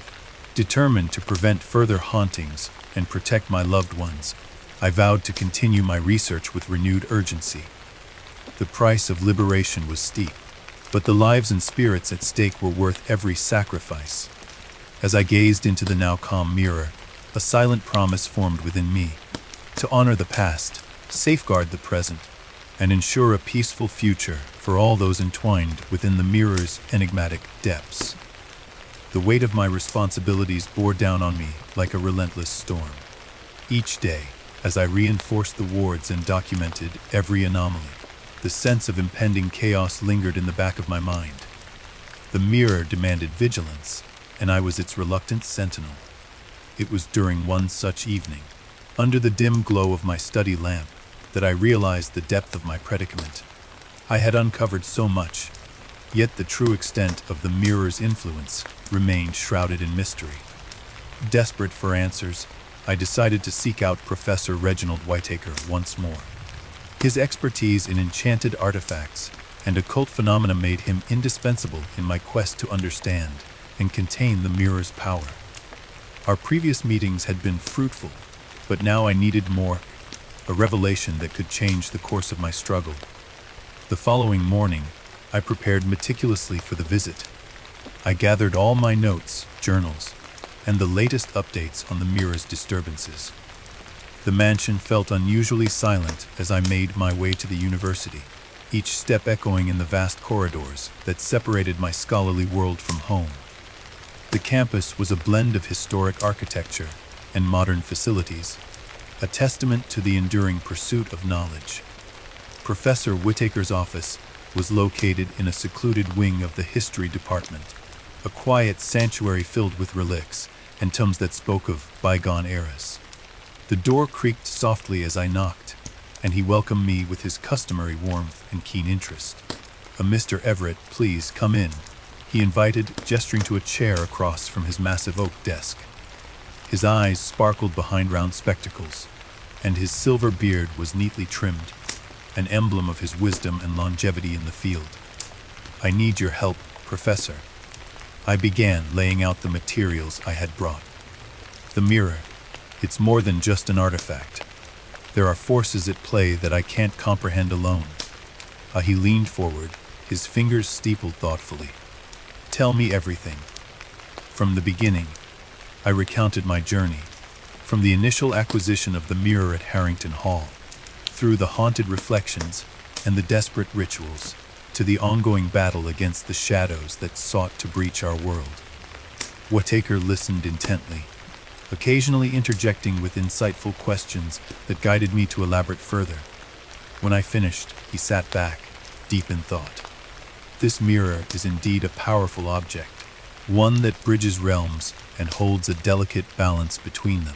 What you're experiencing are the echoes of its true nature, its ability to connect different points in time and space. I nodded, grateful for his understanding. I've tried to contain it, but the disturbances keep escalating. It feels like something is pushing back, trying to break free. Whitaker tapped a finger against his chin. There's a hidden chapter in the mirror's history that you might not be aware of. It involves a guardian, a role that seems to fall upon you now, given your connection to the mirror. My heart quickened. A guardian. What does that entail? He reached for a dusty volume from his shelf, flipping it open to a bookmarked page. This is a passage from an old manuscript detailing the origins of the mirror. According to legend, the mirror was created by Elias Grimm, an alchemist obsessed with transcending the boundaries of time. He didn't merely craft a mirror, he forged a portal, a nexus point that could connect different eras and dimensions. I absorbed his words, feeling the pieces of the puzzle click into place. So, the Guardian's role is to maintain the balance, to ensure that the realms don't collide, or that no malevolent forces exploit the portal. Precisely. Whitaker affirmed. The Guardian is tasked with overseeing the mirror's influence, performing rituals to reinforce its barriers, and addressing any breaches or disturbances. It's a role that requires immense dedication and resilience, as the Guardian is often the first line of defense against entities seeking to manipulate the portal for their own gain. I felt a shiver run down my spine. So, you think I'm meant to be the Guardian? He nodded solemnly. Given your extensive interactions with the mirror and your commitment to understanding its mysteries, it appears you were chosen for this role. It's both an honor and a responsibility. You must embrace it fully to prevent the mirror from slipping further into chaos. A sense of purpose settled within me, mingling with the fear of what lay ahead. How do I begin? What steps must I take to fulfill this role effectively? Whitaker handed me a weathered book bound in dark leather. This contains the foundational rituals and protective chants needed to maintain the mirror's sanctity. Additionally, there are advanced techniques that you'll need to master as you encounter greater challenges. Consistency is key. Regular rituals and constant vigilance will fortify your defenses and keep the mirror's influence in check. Taking the book gratefully, I felt a surge of determination. I'll do whatever it takes. How do I deepen my connection with the mirror to better manage its power? He smiled encouragingly. Meditation and focused intention are crucial. Spend time in quiet contemplation before the mirror, aligning your will with its energy. Over time, you'll develop a symbiotic relationship with the portal, enabling you to detect disturbances early and respond with greater efficacy. As our meeting drew to a close, Whitaker placed a reassuring hand on my shoulder. Remember, you're not alone in this. Seek out allies, protect those around you, and never lose sight of the balance you're sworn to maintain. The mirror is a powerful tool, but with great power comes great responsibility. I left the university with the weight of my newfound role pressing upon me, but also with a sense of clarity I had long been missing. The path ahead was fraught with challenges, but I was no longer wandering blindly. With Professor Whitaker's guidance and the legacy of the Hargrave family to honor, I felt prepared to face whatever darkness the mirror might unleash. Returning to the mansion, I set about organizing my notes and the protective wards with renewed vigor. The scholar's revelation had transformed my understanding of the mirror, from a mere object of curiosity to a pivotal force in the balance between realms. As night fell, and I prepared for the evening rituals, I couldn't help but feel the presence of the Guardian's spirit within me, a guiding force that would steer me through the shadows and into the light. The burden of duty weighed heavily on me, as I navigated the labyrinthine halls of the university library. Professor Reginald Whittaker had been a beacon of knowledge and guidance, but today my search for answers led me to an uncharted path. The archive section, seldom visited and filled with forgotten manuscripts, beckoned me with its silent promise of secrets waiting to be unearthed. I approached the aged wooden desk, cluttered with scrolls and ancient texts. Whittaker was hunched over a particularly old volume, his silver spectacles perched precariously on the bridge of his nose. His eyes lifted as I approached, reflecting a mixture of curiosity and concern. "Mr. Everett," he greeted warmly. "What brings you here at this hour?" I took a deep breath, steadying my resolve. "I need your help, Professor. The mirror's disturbances have escalated, and I fear I'm in over my head." He motioned for me to sit, his expression serious. "Tell me everything from the beginning." I recounted the events, from acquiring the mirror at Harrington Hall, the apparitions, the rituals, and the escalating chaos both within and around the mansion. Whittaker listened intently, occasionally scribbling notes on a pad. When I finished, he leaned back, his gaze thoughtful. "This mirror is indeed unique, a nexus of temporal and spiritual energies," he mused. "But you shouldn't face this alone. There are others who understand these forces, allies you might not have expected." His words ignited a spark of hope. "Who are they?" Whittaker paused, then reached beneath his desk, pulling out a folded piece of parchment. "There is someone you've never met, Elena Morozova. She's an expert in interdimensional artifacts and has studied objects similar to your mirror extensively. She resides in Prague, but she agreed to meet me under special circumstances." A mix of skepticism and relief washed over me. "How do we contact her?" He handed me the parchment, which contained Elena's contact information and a brief outline of her achievements. "I believe she holds the key to performing a counter ritual that could either seal the mirror's power or destroy it entirely.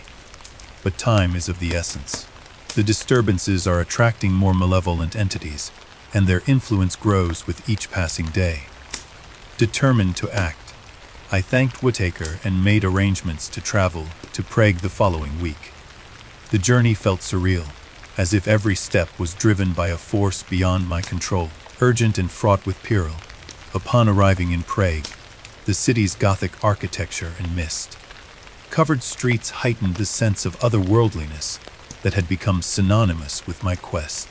Following the address on Whittaker's parchment, I found myself at a secluded townhouse nestled between ancient stone buildings. The entrance was unassuming, but an aura of otherworldly energy emanated from within. I knocked hesitantly, and the door swung open to reveal Elena Morozova herself. She was a striking woman, her presence commanding yet enigmatic.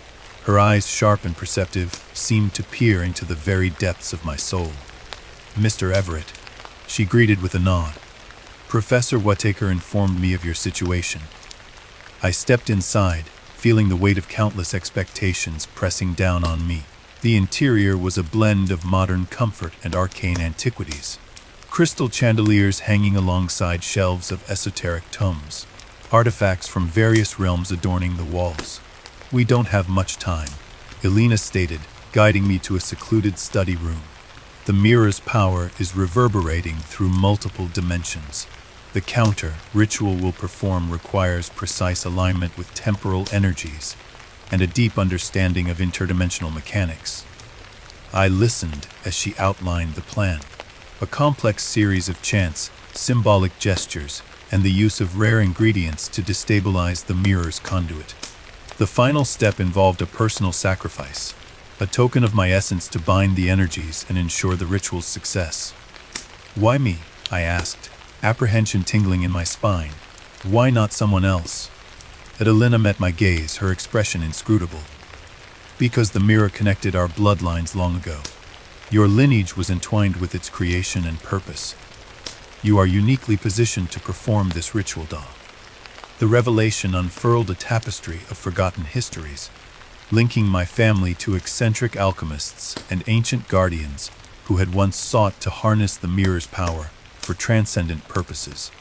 It was a legacy I had been oblivious to, buried beneath generations of normalcy. As we delved into preparation, Alina shared stories of her own encounters with interdimensional artifacts, her expertise radiating through each narrative.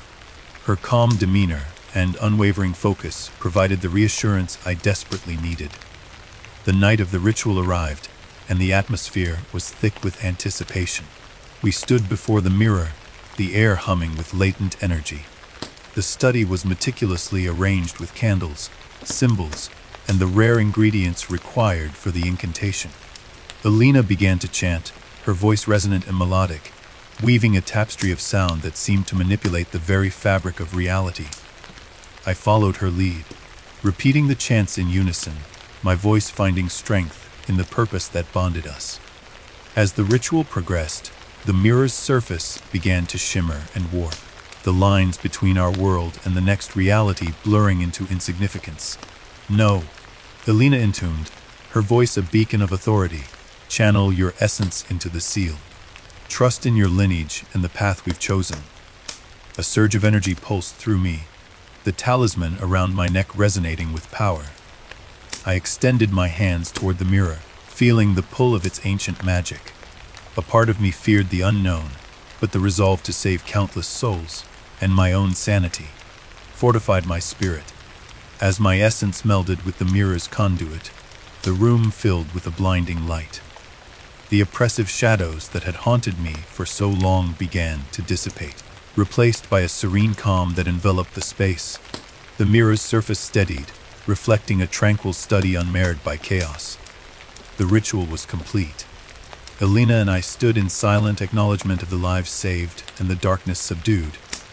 The mirror had been sealed, its power contained, ensuring that its influence would no longer threaten our world.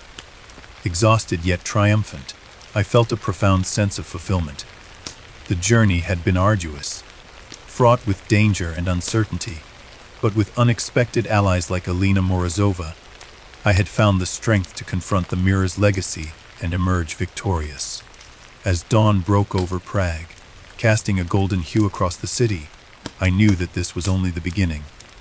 The mirror's dark history had been rewritten, but the legacy of its guardians would endure, a testament to the power of unity and the resilience of the human spirit.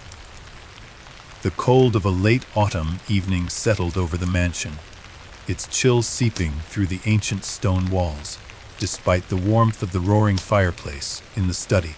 My hands trembled slightly as I reviewed the detailed maps and notes that Alina Morozova had provided. The journey to Prague had been enlightening, though exhaustion threatened to cloud my resolve. Yet, here I was, standing at the precipice of an event that could alter the very fabric of reality. Alina had returned to Prague after our meeting, her presence a reassuring constant in the midst of escalating chaos.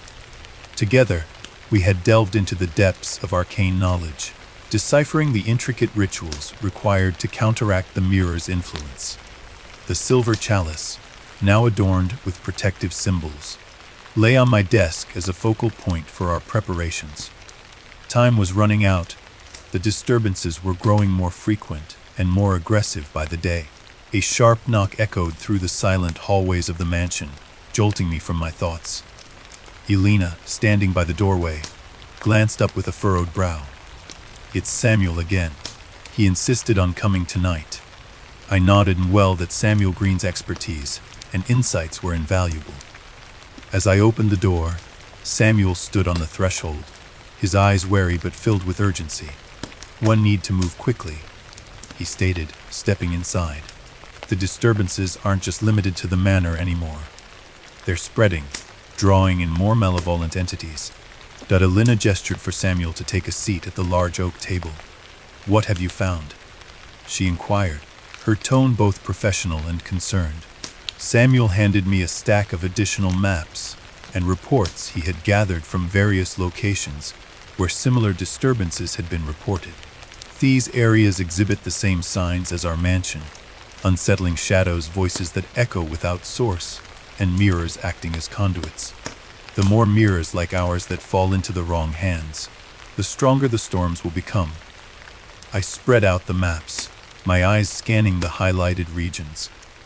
They were scattered across the globe, each marked with symbols that mirrored those on our protective wards. We need to identify and secure these mirrors before the balance tips irreparably. Adelina nodded in agreement. I'll coordinate with local experts in each area.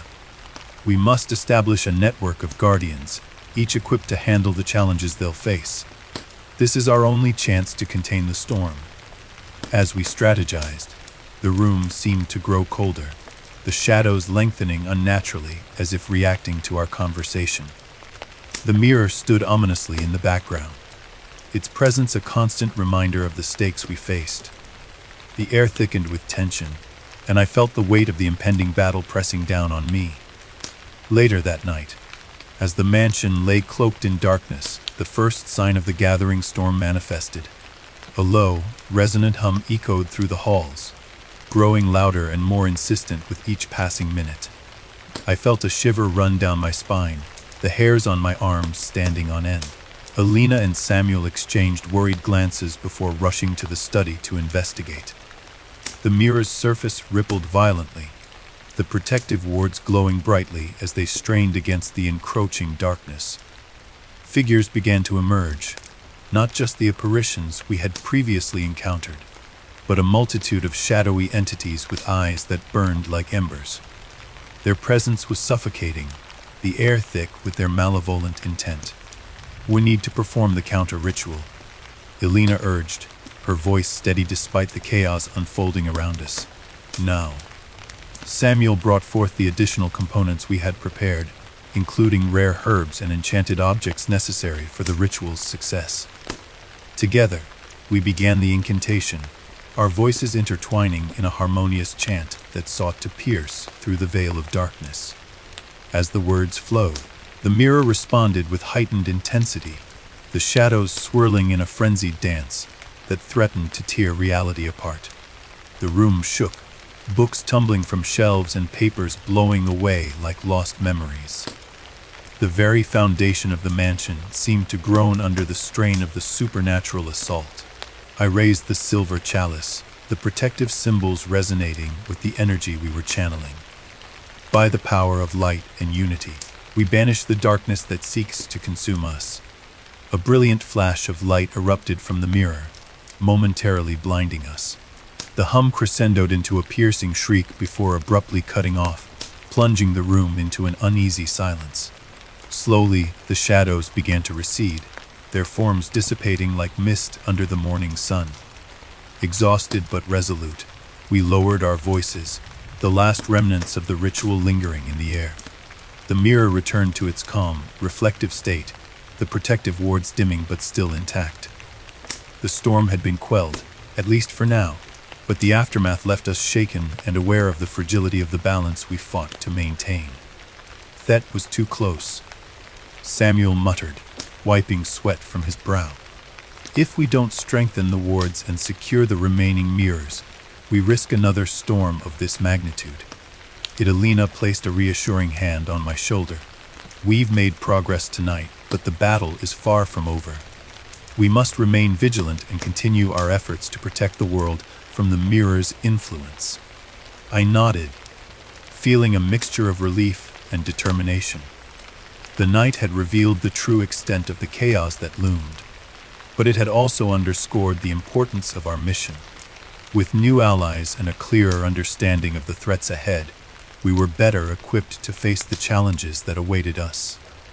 As I gazed into the now quiet mirror, I couldn't help but feel the weight of the responsibility upon me.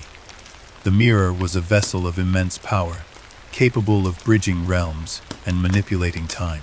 But it was also a source of great peril. Our fight to contain and safeguard its influence had only just begun, and the gathering storm signaled the beginning of a relentless struggle to preserve the balance between our world and the shadows beyond. The path ahead was fraught with uncertainty and danger, but with Alina and Samuel by my side, I was prepared to confront whatever darkness the mirror sought to unleash. Together, we would forge a network of guardians, each forging their own defenses against the encroaching shadows, ensuring that the storm we had faced tonight would not consume us all. And so, as the first light of dawn broke through the mansion's windows, casting a hopeful glow upon our weary faces, I felt a renewed sense of purpose. The gathering storm was a harbinger of the challenges to come, but it was also a testament to our resilience and unwavering commitment to protect the fragile balance that held our worlds together. The night air was thick with tension as I stood at the threshold of the grand ballroom, the very heart of the mansion where countless secrets had been whispered across generations. The mirror, now fortified with combined rituals and protective wards crafted by Alina and Samuel, stood majestically against the far wall. Its ornate black frame seemed to absorb the dim candlelight, casting an almost hypnotic allure that had drawn me deeper into this labyrinth of shadows. Alina and Samuel were by my side, their faces etched with determination and concern. The map we had drawn together marked several key points within the mansion where malevolent entities had begun to manifest, each location a nexus of dark energy that threatened to destabilize our efforts. It was here, in this historic ballroom, that we intended to perform the final ritual, a culmination of our collective knowledge and resilience. "The storm is nearing," Samuel said quietly, his eyes scanning the room for any signs of disturbance. "We have to be ready for anything." Alina nodded, her fingers deftly adjusting the protective symbols etched into the tablecloth. "The energy from the other realms is converging. If we succeed tonight, we can seal the mirror's connection permanently." My heart pounded in my chest, each beat echoing the urgency of our mission. The figures that had once pleaded for our help were now unified in purpose, and the shadowy entities that sought to exploit the mirror's power were growing bolder, their presence more pronounced with each passing hour. We began the ritual, the air thick with the scent of burning sage and myrrh. Alina recited the ancient incantations with a steady voice, her words weaving a tapestry of protection around us. Samuel monitored the energy fluctuations, his expertise crucial in maintaining the delicate balance required for the ritual's success. As the chanting intensified, the candles flickered violently, their flames dancing erratically as the room seemed to pulse with unseen energy. The mirror's surface rippled, the symbols on its frame glowing brighter, responding to the powerful convergence of our combined efforts. Suddenly, a surge of malevolent energy erupted from the mirror, sending a shockwave through the ballroom.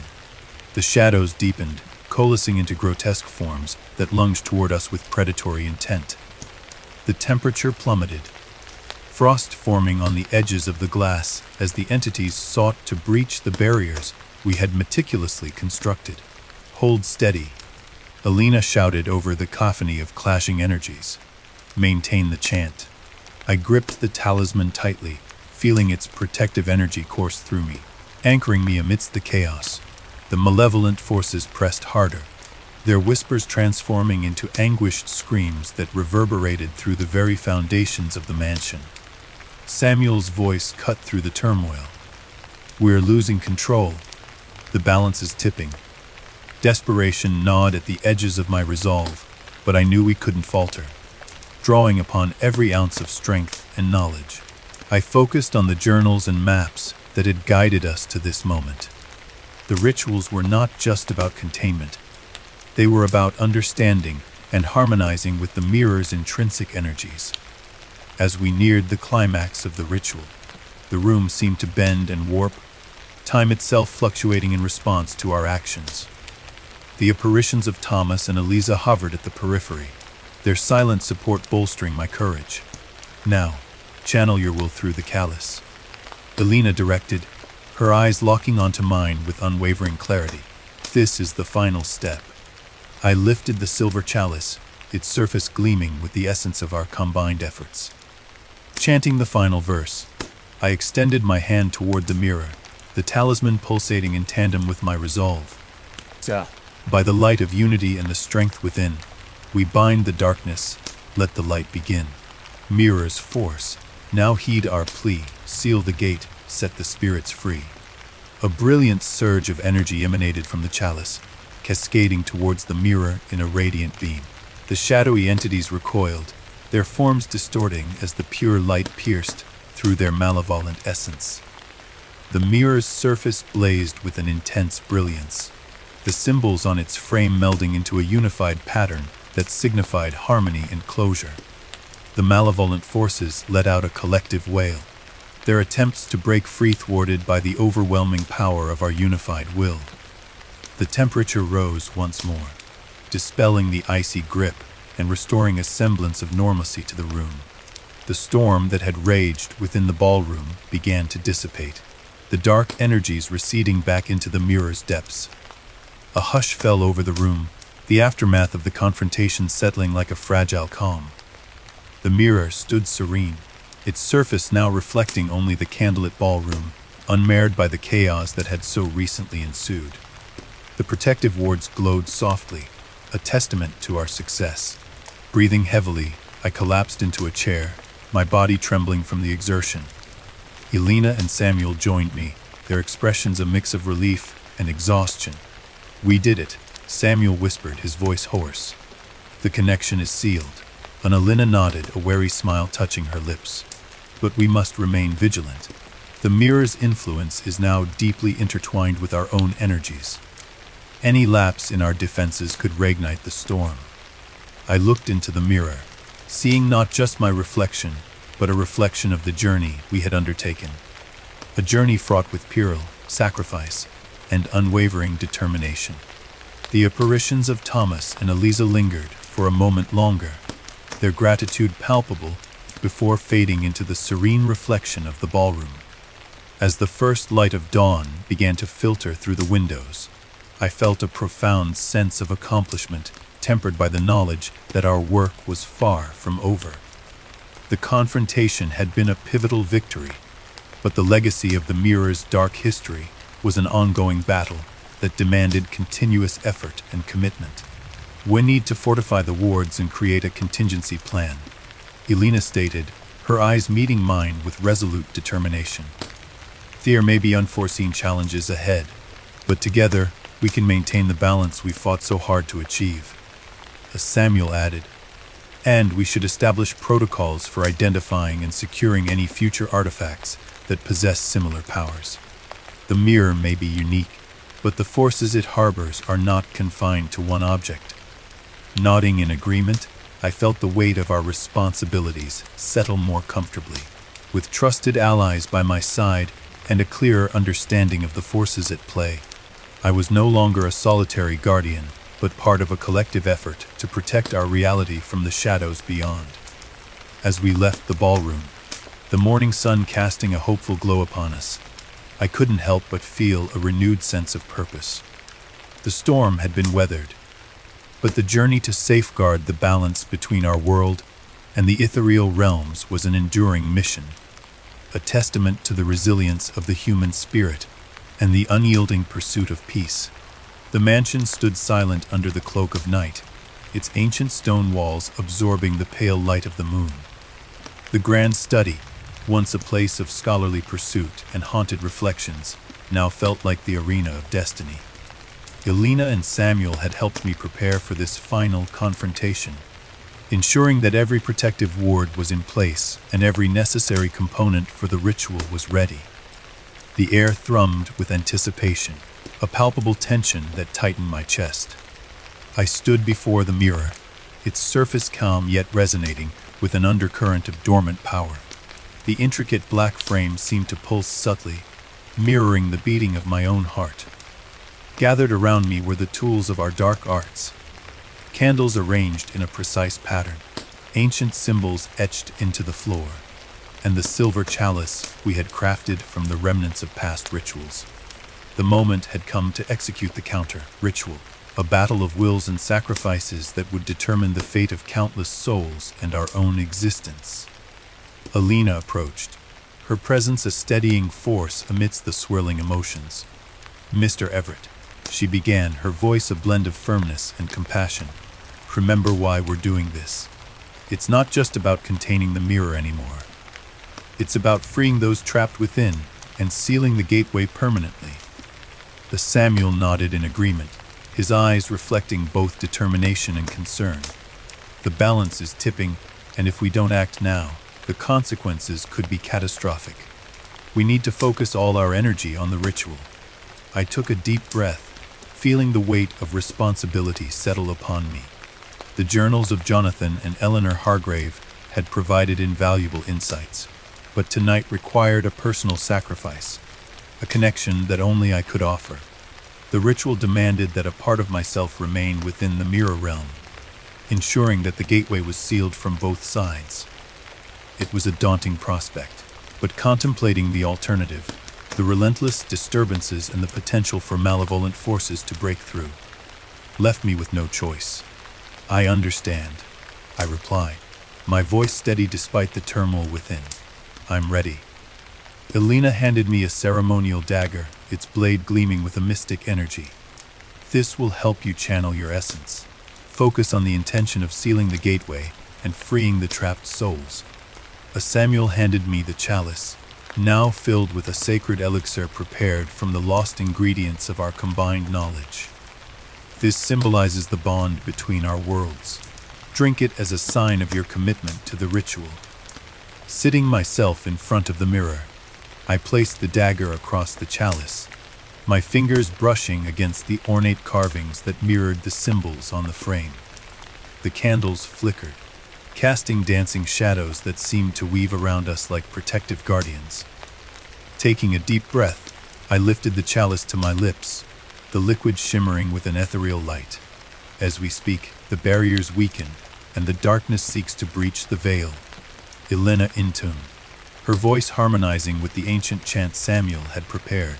"Focus your will, and let your essence guide the seal." I drank the elixir, feeling a surge of energy course through me, intertwining my life force with the ritual's purpose. The room grew colder, the air thick with anticipation as I began the incantation, my voice merging with Elena and Samuel's in a powerful, unified chant. "By blood and time, we bind and seal. Guardians of light, our fate we wield. Through sacrifice and steadfast heart break the chains, let realms depart." The mirror's surface rippled, the glass transforming into a liquid mirror that reflected not just our images, but the very fabric of time and existence. Figures began to emerge. Thomas and Eliza, their faces serene yet filled with gratitude. Their presence lent me strength, a reminder of the lives we were fighting to save. As the chant reached its crescendo, the dagger and chalice glowed with a blinding light, the symbols around us flaring brightly. I could feel my essence being drawn toward the mirror, the connection between our worlds solidifying into an unbreakable tether. The symbols etched into the frame seemed to come alive, intertwining with my own intent to seal the gateway. "Be strong," Elena whispered, her hand gripping mine tightly. "Your sacrifice is not in vain." With a final, unwavering declaration, I thrust the dagger into the chalice, allowing a drop of my essence to mingle with the sacred elixir. The mirror responded instantly, the liquid glass swirling with a vortex of light and shadow. The trapped souls within began to fade, their thanks echoing through the chamber as their torment was lifted. As the ritual reached its zenith, a blinding surge of energy enveloped me, the light pushing back the darkness that had threatened to consume us all. I felt a profound sense of peace, a release that transcended the physical realm. The connection between our worlds solidified further, the bonds of time and space sealing the gateway with a finality that resonated deep within my soul. The last echoes of the chant faded, the room returning to its tranquil state. The mirror stood serene, its surface now reflecting only the calm study around me. I felt my essence being gently pulled back, the connection dissolving as the ritual completed its purpose. Exhausted but resolute, I stood up, the weight of what I had done settling within me. Thomas and Eliza's images lingered for a moment longer, their expressions filled with gratitude before fading into the serene reflection of the room. Elena and Samuel approached, their faces reflecting a mix of relief and respect. "You did it," Samuel said quietly. "The gateway is sealed and the souls are free." Elena nodded, a serene smile gracing her lips. "Your sacrifice ensured the safety of both our worlds. It was necessary, and it has given us a lasting shield against the darkness." I felt a tear slip down my cheek, a blend of sorrow and fulfillment. The journey had been arduous, fraught with peril and sacrifice, but it had also been a testament to the strength of the human spirit and the bonds that tie us to those we seek to save. As dawn broke, casting a warm glow through the study's windows, I realized that my role as a guardian had only just begun. The mirror, now a monument to our resilience, would forever serve as a reminder of the sacrifices made and the peace that came from unwavering resolve.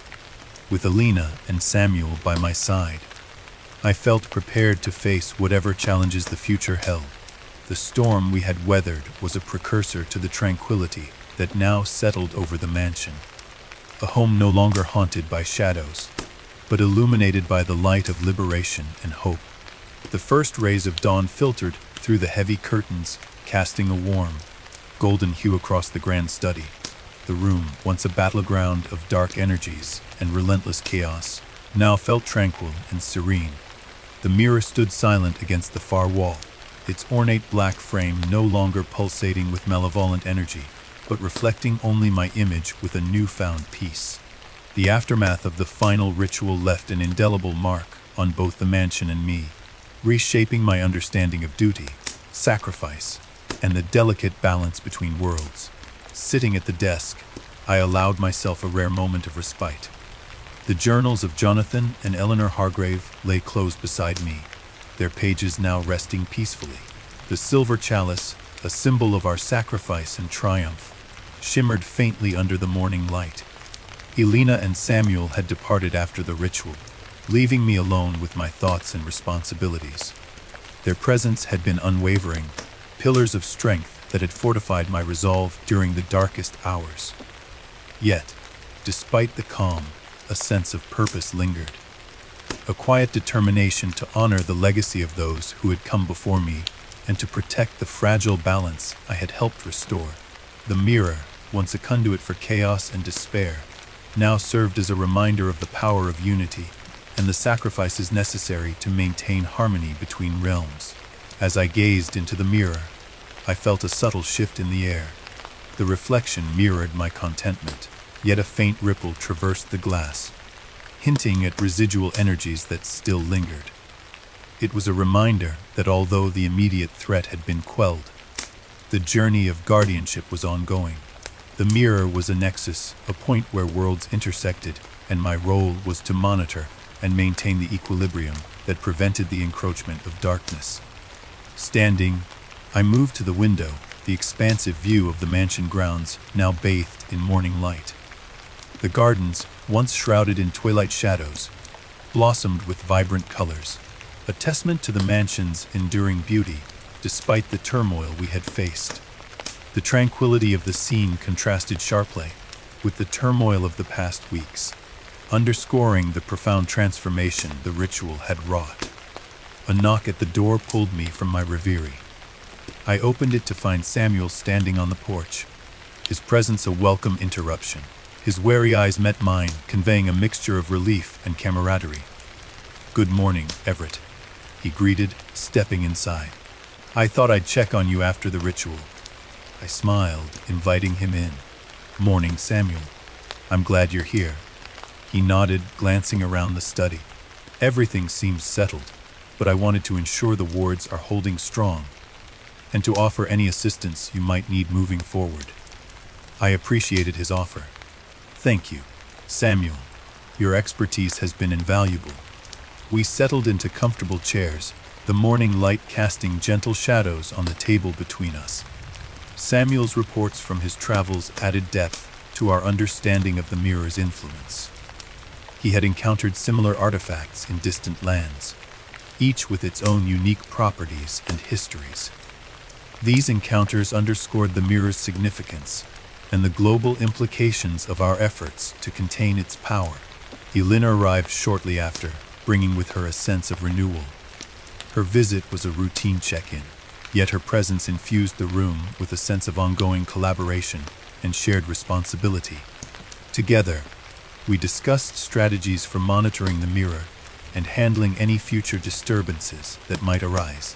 It was clear that our roles as guardians extended beyond our immediate efforts encompassing a broader mission to safeguard the world from similar threats. As the day progressed, I delved into enhancing the protective wards, integrating the advanced techniques Alina had shared.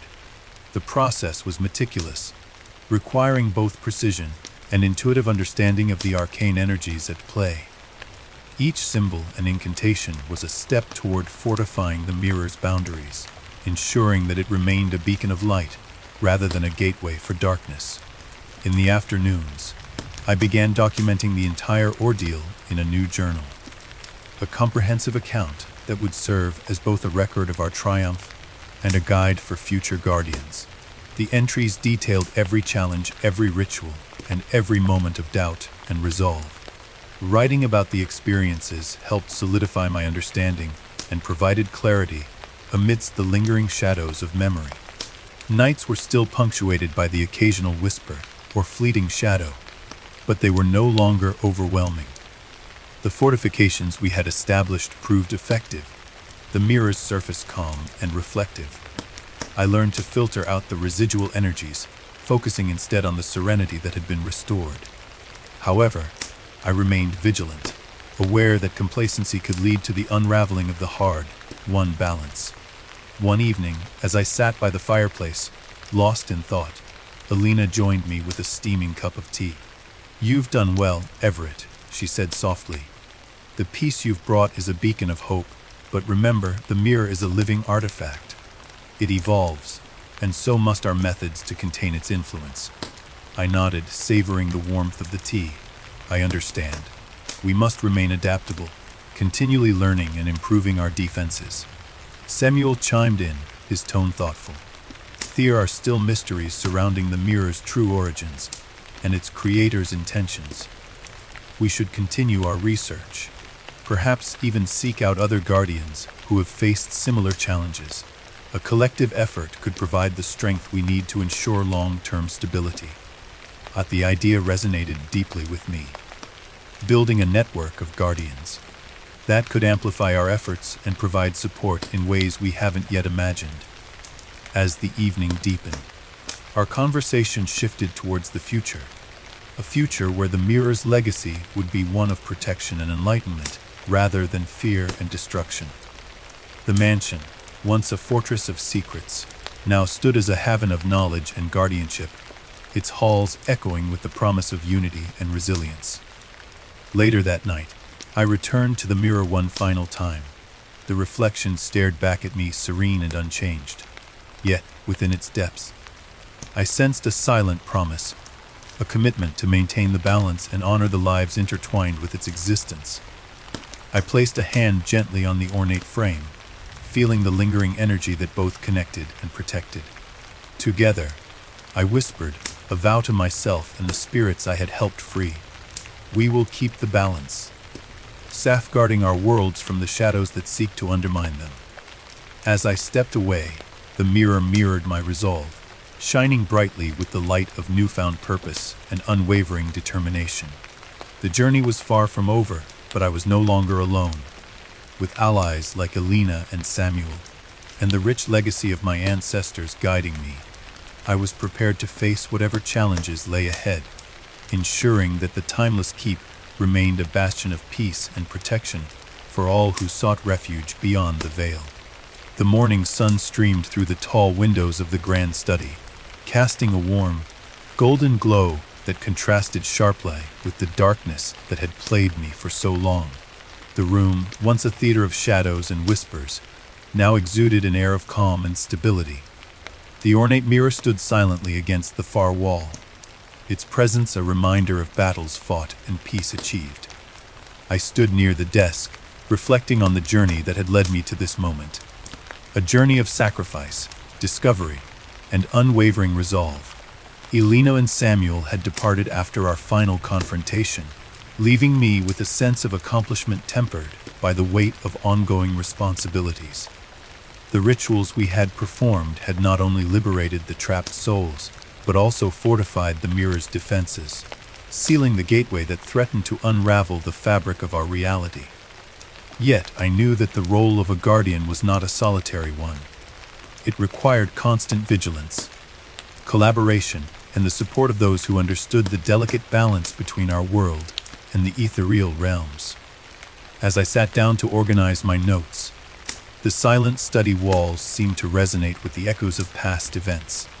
The journals of Jonathan and Eleanor Hargrave lay open, their pages filled with cryptic instructions and heartfelt pleas. These documents were more than just historical records. They were blueprints for safeguarding the balance we had fought so hard to restore. A knock at the door interrupted my thoughts. I looked up to see Alina standing there, a stack of additional texts in her hands. Her eyes sparkled with the same determination that had driven us through the darkest nights. "I thought you might need these," she said, handing me the books. "There are more ancient texts on protective wards and interdimensional protocols that could enhance our current defenses." I accepted the books gratefully, feeling a surge of gratitude for her unwavering support. "Thank you, Alina. Your knowledge has been invaluable," as she smiled warmly. "We're in this together, Everett, to ensure that the mirror remains contained and that no new threats emerge. We need to continually update our methods and stay informed about similar artifacts worldwide." As we pored over the new texts, Samuel arrived, his presence as steady and reassuring as ever. "I've been monitoring global activity related to interdimensional artifacts," he reported, spreading out maps and reports on the table. "There are a few locations showing similar disturbances, suggesting that if one mirror falls into the wrong hands, others might follow." Elena nodded thoughtfully. "We need to establish a network of guardians, each stationed at these critical points. Sharing information and resources will be crucial in preventing any single artifact from becoming a catalyst for chaos." The concept resonated deeply. A coordinated effort, a team of protectors. Yes, that's the way forward. We can't rely solely on our knowledge. We need allies who understand these forces and can act when needed. Together, we began outlining a plan to reach out to potential allies, historians, occult experts, and supernatural consultants from around the globe. Each contact made was a step toward building a formidable line of defense against the dark forces we sought to contain. The realization that I was no longer alone in this mission provided a newfound sense of strength and purpose. Days turned into weeks as we established communication channels and set up meetings with our potential allies. The network began to take shape, each guardian bringing unique skills and insights that complemented our efforts. From remote monasteries housing ancient manuscripts to bustling universities, where modern science met arcane studies, our reach expanded, creating a web of knowledge and support. One evening, as we convened for a virtual meeting, I felt a profound sense of unity among us. The holographic displays illuminated the faces of guardians from diverse backgrounds, each committed to the same goal, protecting the balance between our world and the unseen realms. We shared strategies, exchanged information on emerging threats, and bolstered each other's resolve with stories of past victories and lessons learned from failures. Elena presented a new protective ward she had devised, integrating symbols from both our texts and those shared by our allies. This design enhances the mirror's defenses, making it more resilient against dark energies and unauthorized intrusions, she explained, her voice steady with conviction. Samuel shared updates from his fieldwork, detailing areas where additional security measures were needed. We identified a site in Iceland with a similar artifact. If we secure it, we can prevent the spread of these disturbances to other regions. I listened intently, the pieces of our global puzzle fitting together seamlessly. Each step we take strengthens our stand against the darkness. We must remain proactive, anticipating threats before they escalate. As the network of guardians solidified, so did my role as the primary protector of the mirror. The realization that my lineage and experiences had prepared me for this responsibility was both humbling and empowering. I embraced my duty with a sense of purpose, knowing that the lives of countless souls depended on our collective efforts. One night, returning to the mansion after a long day coordinating with our global team, I found myself standing before the mirror, its surface reflecting the tranquil study that had become my sanctuary. The battles fought, the sacrifices made, and the alliances formed had culminated in this moment of peace. Yet I remained vigilant, aware that the shadow of potential threats loomed ever present. I did it, I whispered to my reflection, a sense of fulfillment washing over me. We did it. But the mirror shimmered softly, a silent acknowledgement of our triumph. The roles of guardian had been inherited and embraced, but the journey was far from over. With a network of allies spanning the globe, and a fortified mirror standing as a beacon of protection, I felt ready to face whatever challenges lay ahead. As I turned away from the mirror, the first light of dawn breaking over the horizon, I knew that the legacy of the Hargrave guardianship would endure. The new chapter had begun, one of unity and resilience, where the echoes of the past harmonized with the promise of a safeguarded future. Together, we would honor the lives lost, protect the balance, and ensure that the mirrors of the world remained portals of hope rather than conduits of chaos. And so, with unwavering resolve and the support of our newfound allies, I embraced my role as the new guardian, ready to defend against the shadows and preserve the fragile harmony between our realms. The first light of dawn bathed the grand study in a gentle, golden hue, casting long shadows that intertwined with the ethereal glow emanating from the ornate black mirror. Standing before it, I felt a profound sense of peace, tempered by the perpetual vigilance that defined my existence. The mirror, once a conduit of chaos and despair, had become a symbol of hope and protectorate balance between our world and the unseen realms it bridged. Over the years, my role as the guardian had evolved into a journey of understanding and compassion. The network of allies we had established spanned continents, each guardian contributing their unique expertise to maintain the equilibrium we so diligently protected.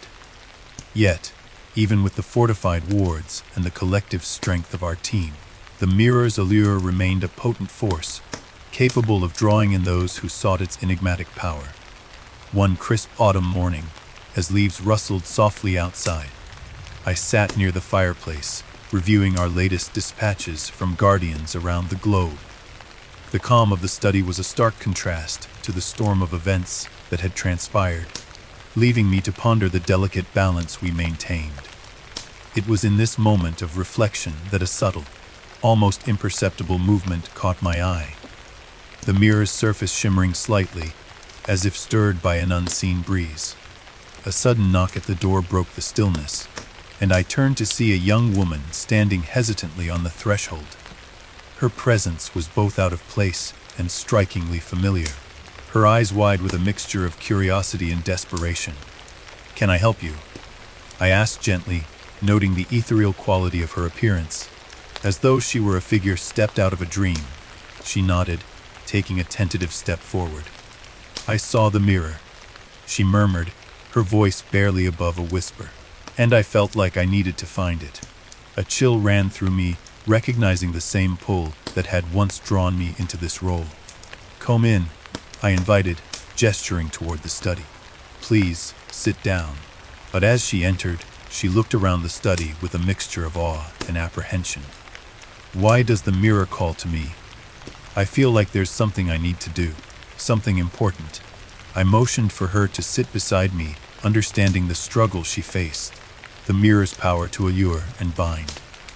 "You're not alone in this. The mirror has a way of reaching out to those who are sensitive to its energies. What you're feeling is real, and it's a sign that you're meant to play a role in its story." Tears welled in her eyes as she spoke. "I keep seeing people's faces in the reflection, like they're trying to communicate with me. But I don't know how to help them."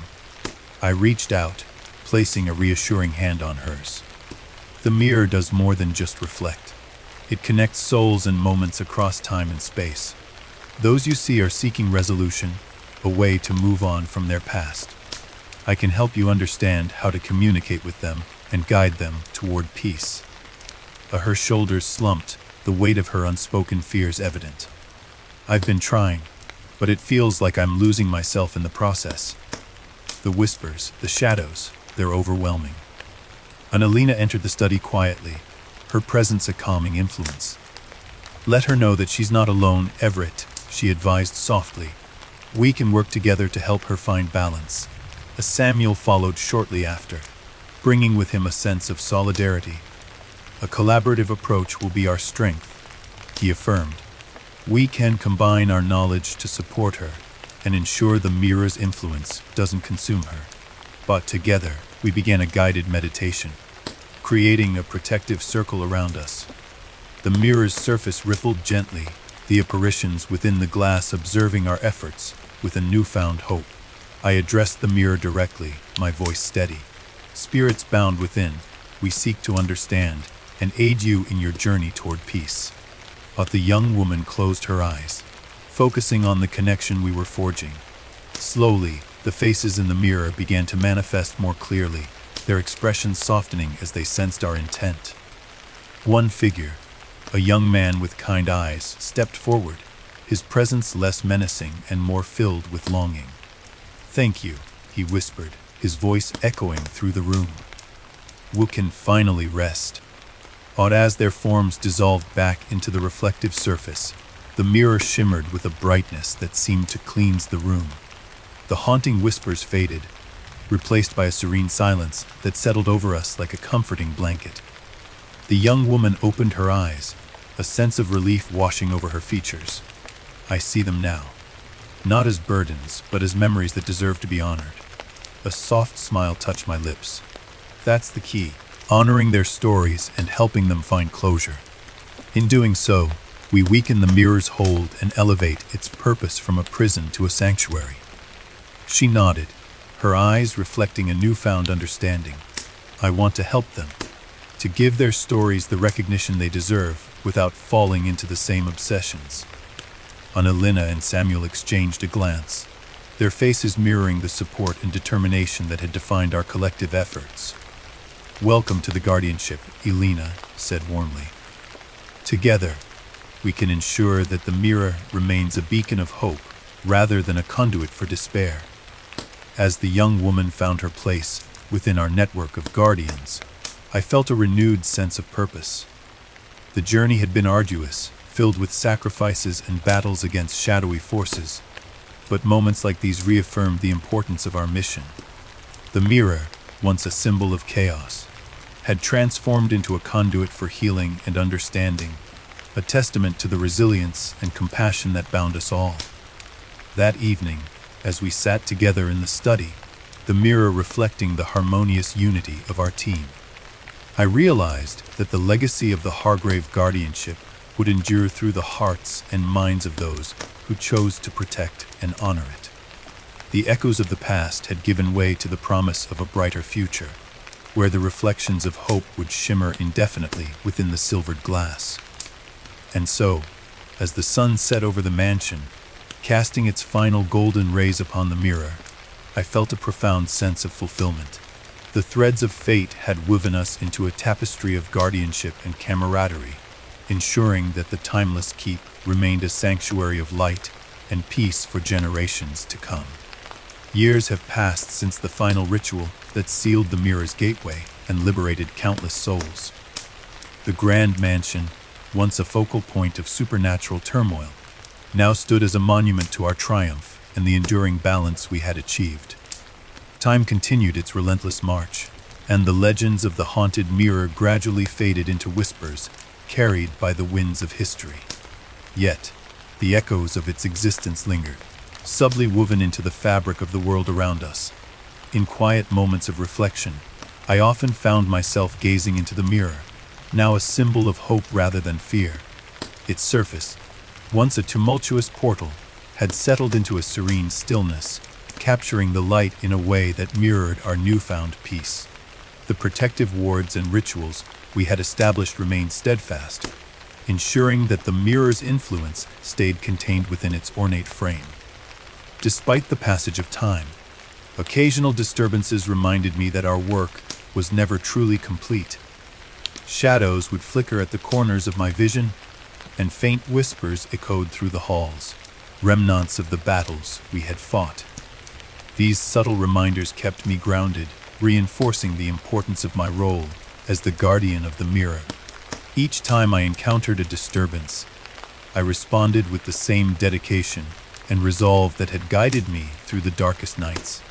News of mysterious apparitions and unexplained phenomena surfaced sporadically across the globe, but none bore the same markings or emanated the same energy as the mirror. It seemed that our efforts had successfully isolated its influence, preventing it from becoming a widespread danger. However, the occasional glimpse of a watchful figure in reflections worldwide suggested that the mirror's legacy was far from extinguished. These sightings were rare, often dismissed as optical illusions or tricks of the light, but to those who had experienced similar phenomena, they were unmistakable signs of vigilance and protection. My story became a cautionary tale, recounted in hushed tones among scholars and enthusiasts of the occult. It served as a reminder of the fine line between fascination and obsession, and the unseen consequences that our deepest desires can unleash. The narrative of the Mirror of Dead Time was taught as an example of how powerful artifacts could influence lives and shape destinies, urging future generations to approach the unknown with respect and caution. In moments of solitude, I pondered the nature of my existence. I was no longer merely a man. I had become an echo, an ethereal presence bound to the mirror, forever watching over it and the balance it maintained. My essence intertwined with the very fabric of its power, sustaining the wards and rituals that kept darkness at bay. It was a role I had embraced willingly, understanding that my sacrifices had ensured the safety and peace of countless lives. Occasionally, I caught fleeting glimpses of Thomas and Eliza Weatherby within the mirror's depths, their faces serene and content. They served as constant reminders of the lives we had touched and the souls we had freed. Their silent gratitude fueled my commitment, reinforcing the bond between our realms and the trust they had placed in me. Their presence was both comforting and inspiring, a testament to the enduring power of compassion and duty. As the years continued to unfold, the mansion became a repository of knowledge and a sanctuary for those seeking understanding of the supernatural. Guardians from all corners of the world visited, sharing their experiences and contributing to the collective effort to protect against dark forces. The network we had established grew stronger, each member adding their unique strengths and insights to our shared mission. One evening, as I sat in the study bathed in the soft glow of twilight, a young guardian approached me. Her eyes sparkled with curiosity and determination, mirroring the qualities that had defined my own journey. "Sir Everett," she began respectfully, "I have encountered disturbances similar to what you faced. I seek your guidance to protect my community." I welcomed her warmly, recognizing the same spark of resilience that had carried me through countless challenges. "Come in, please. Let me show you our methods and share what I've learned." Together, we delved into the rituals and protective measures that had proven effective, her eagerness and dedication reminding me of the importance of our work. As she listened and absorbed the knowledge, I felt a sense of continuity and hope. The guardianship was not a solitary fight, but a collective endeavor, each guardian a thread in the tapestry of protection that spanned the globe. The mirror, now a symbol of unity and vigilance, continued to watch over us all. Its presence served as a beacon, guiding us to stand against the darkness and honor the lives intertwined with its legacy. The watchful figure occasionally seen in reflections worldwide was not merely a specter, but a reminder of the enduring bond between the guardians and the echoes of those we had saved. In the twilight of my years, I came to understand that my existence as a guardian was both a burden and a privilege. I was a memory, a steadfast echo bound to the mirror of dead time, ensuring that the balance between light and darkness remained undisturbed. The legacy of our sacrifices endured, etched into the annals of history and the hearts of those who continue to protect against the unseen. As the sun set on another day, casting its final glow upon the mansion, I found solace in the knowledge that our efforts had forged a lasting peace. The mirror no longer served as a conduit for chaos, but as a testament to the resilience and unwavering commitment of those who dared to confront the shadows. And so, the story of the Mirror of Dead Time lived on, not as a tale of horror and obsession, but as a narrative of hope, sacrifice, and the enduring power of unity.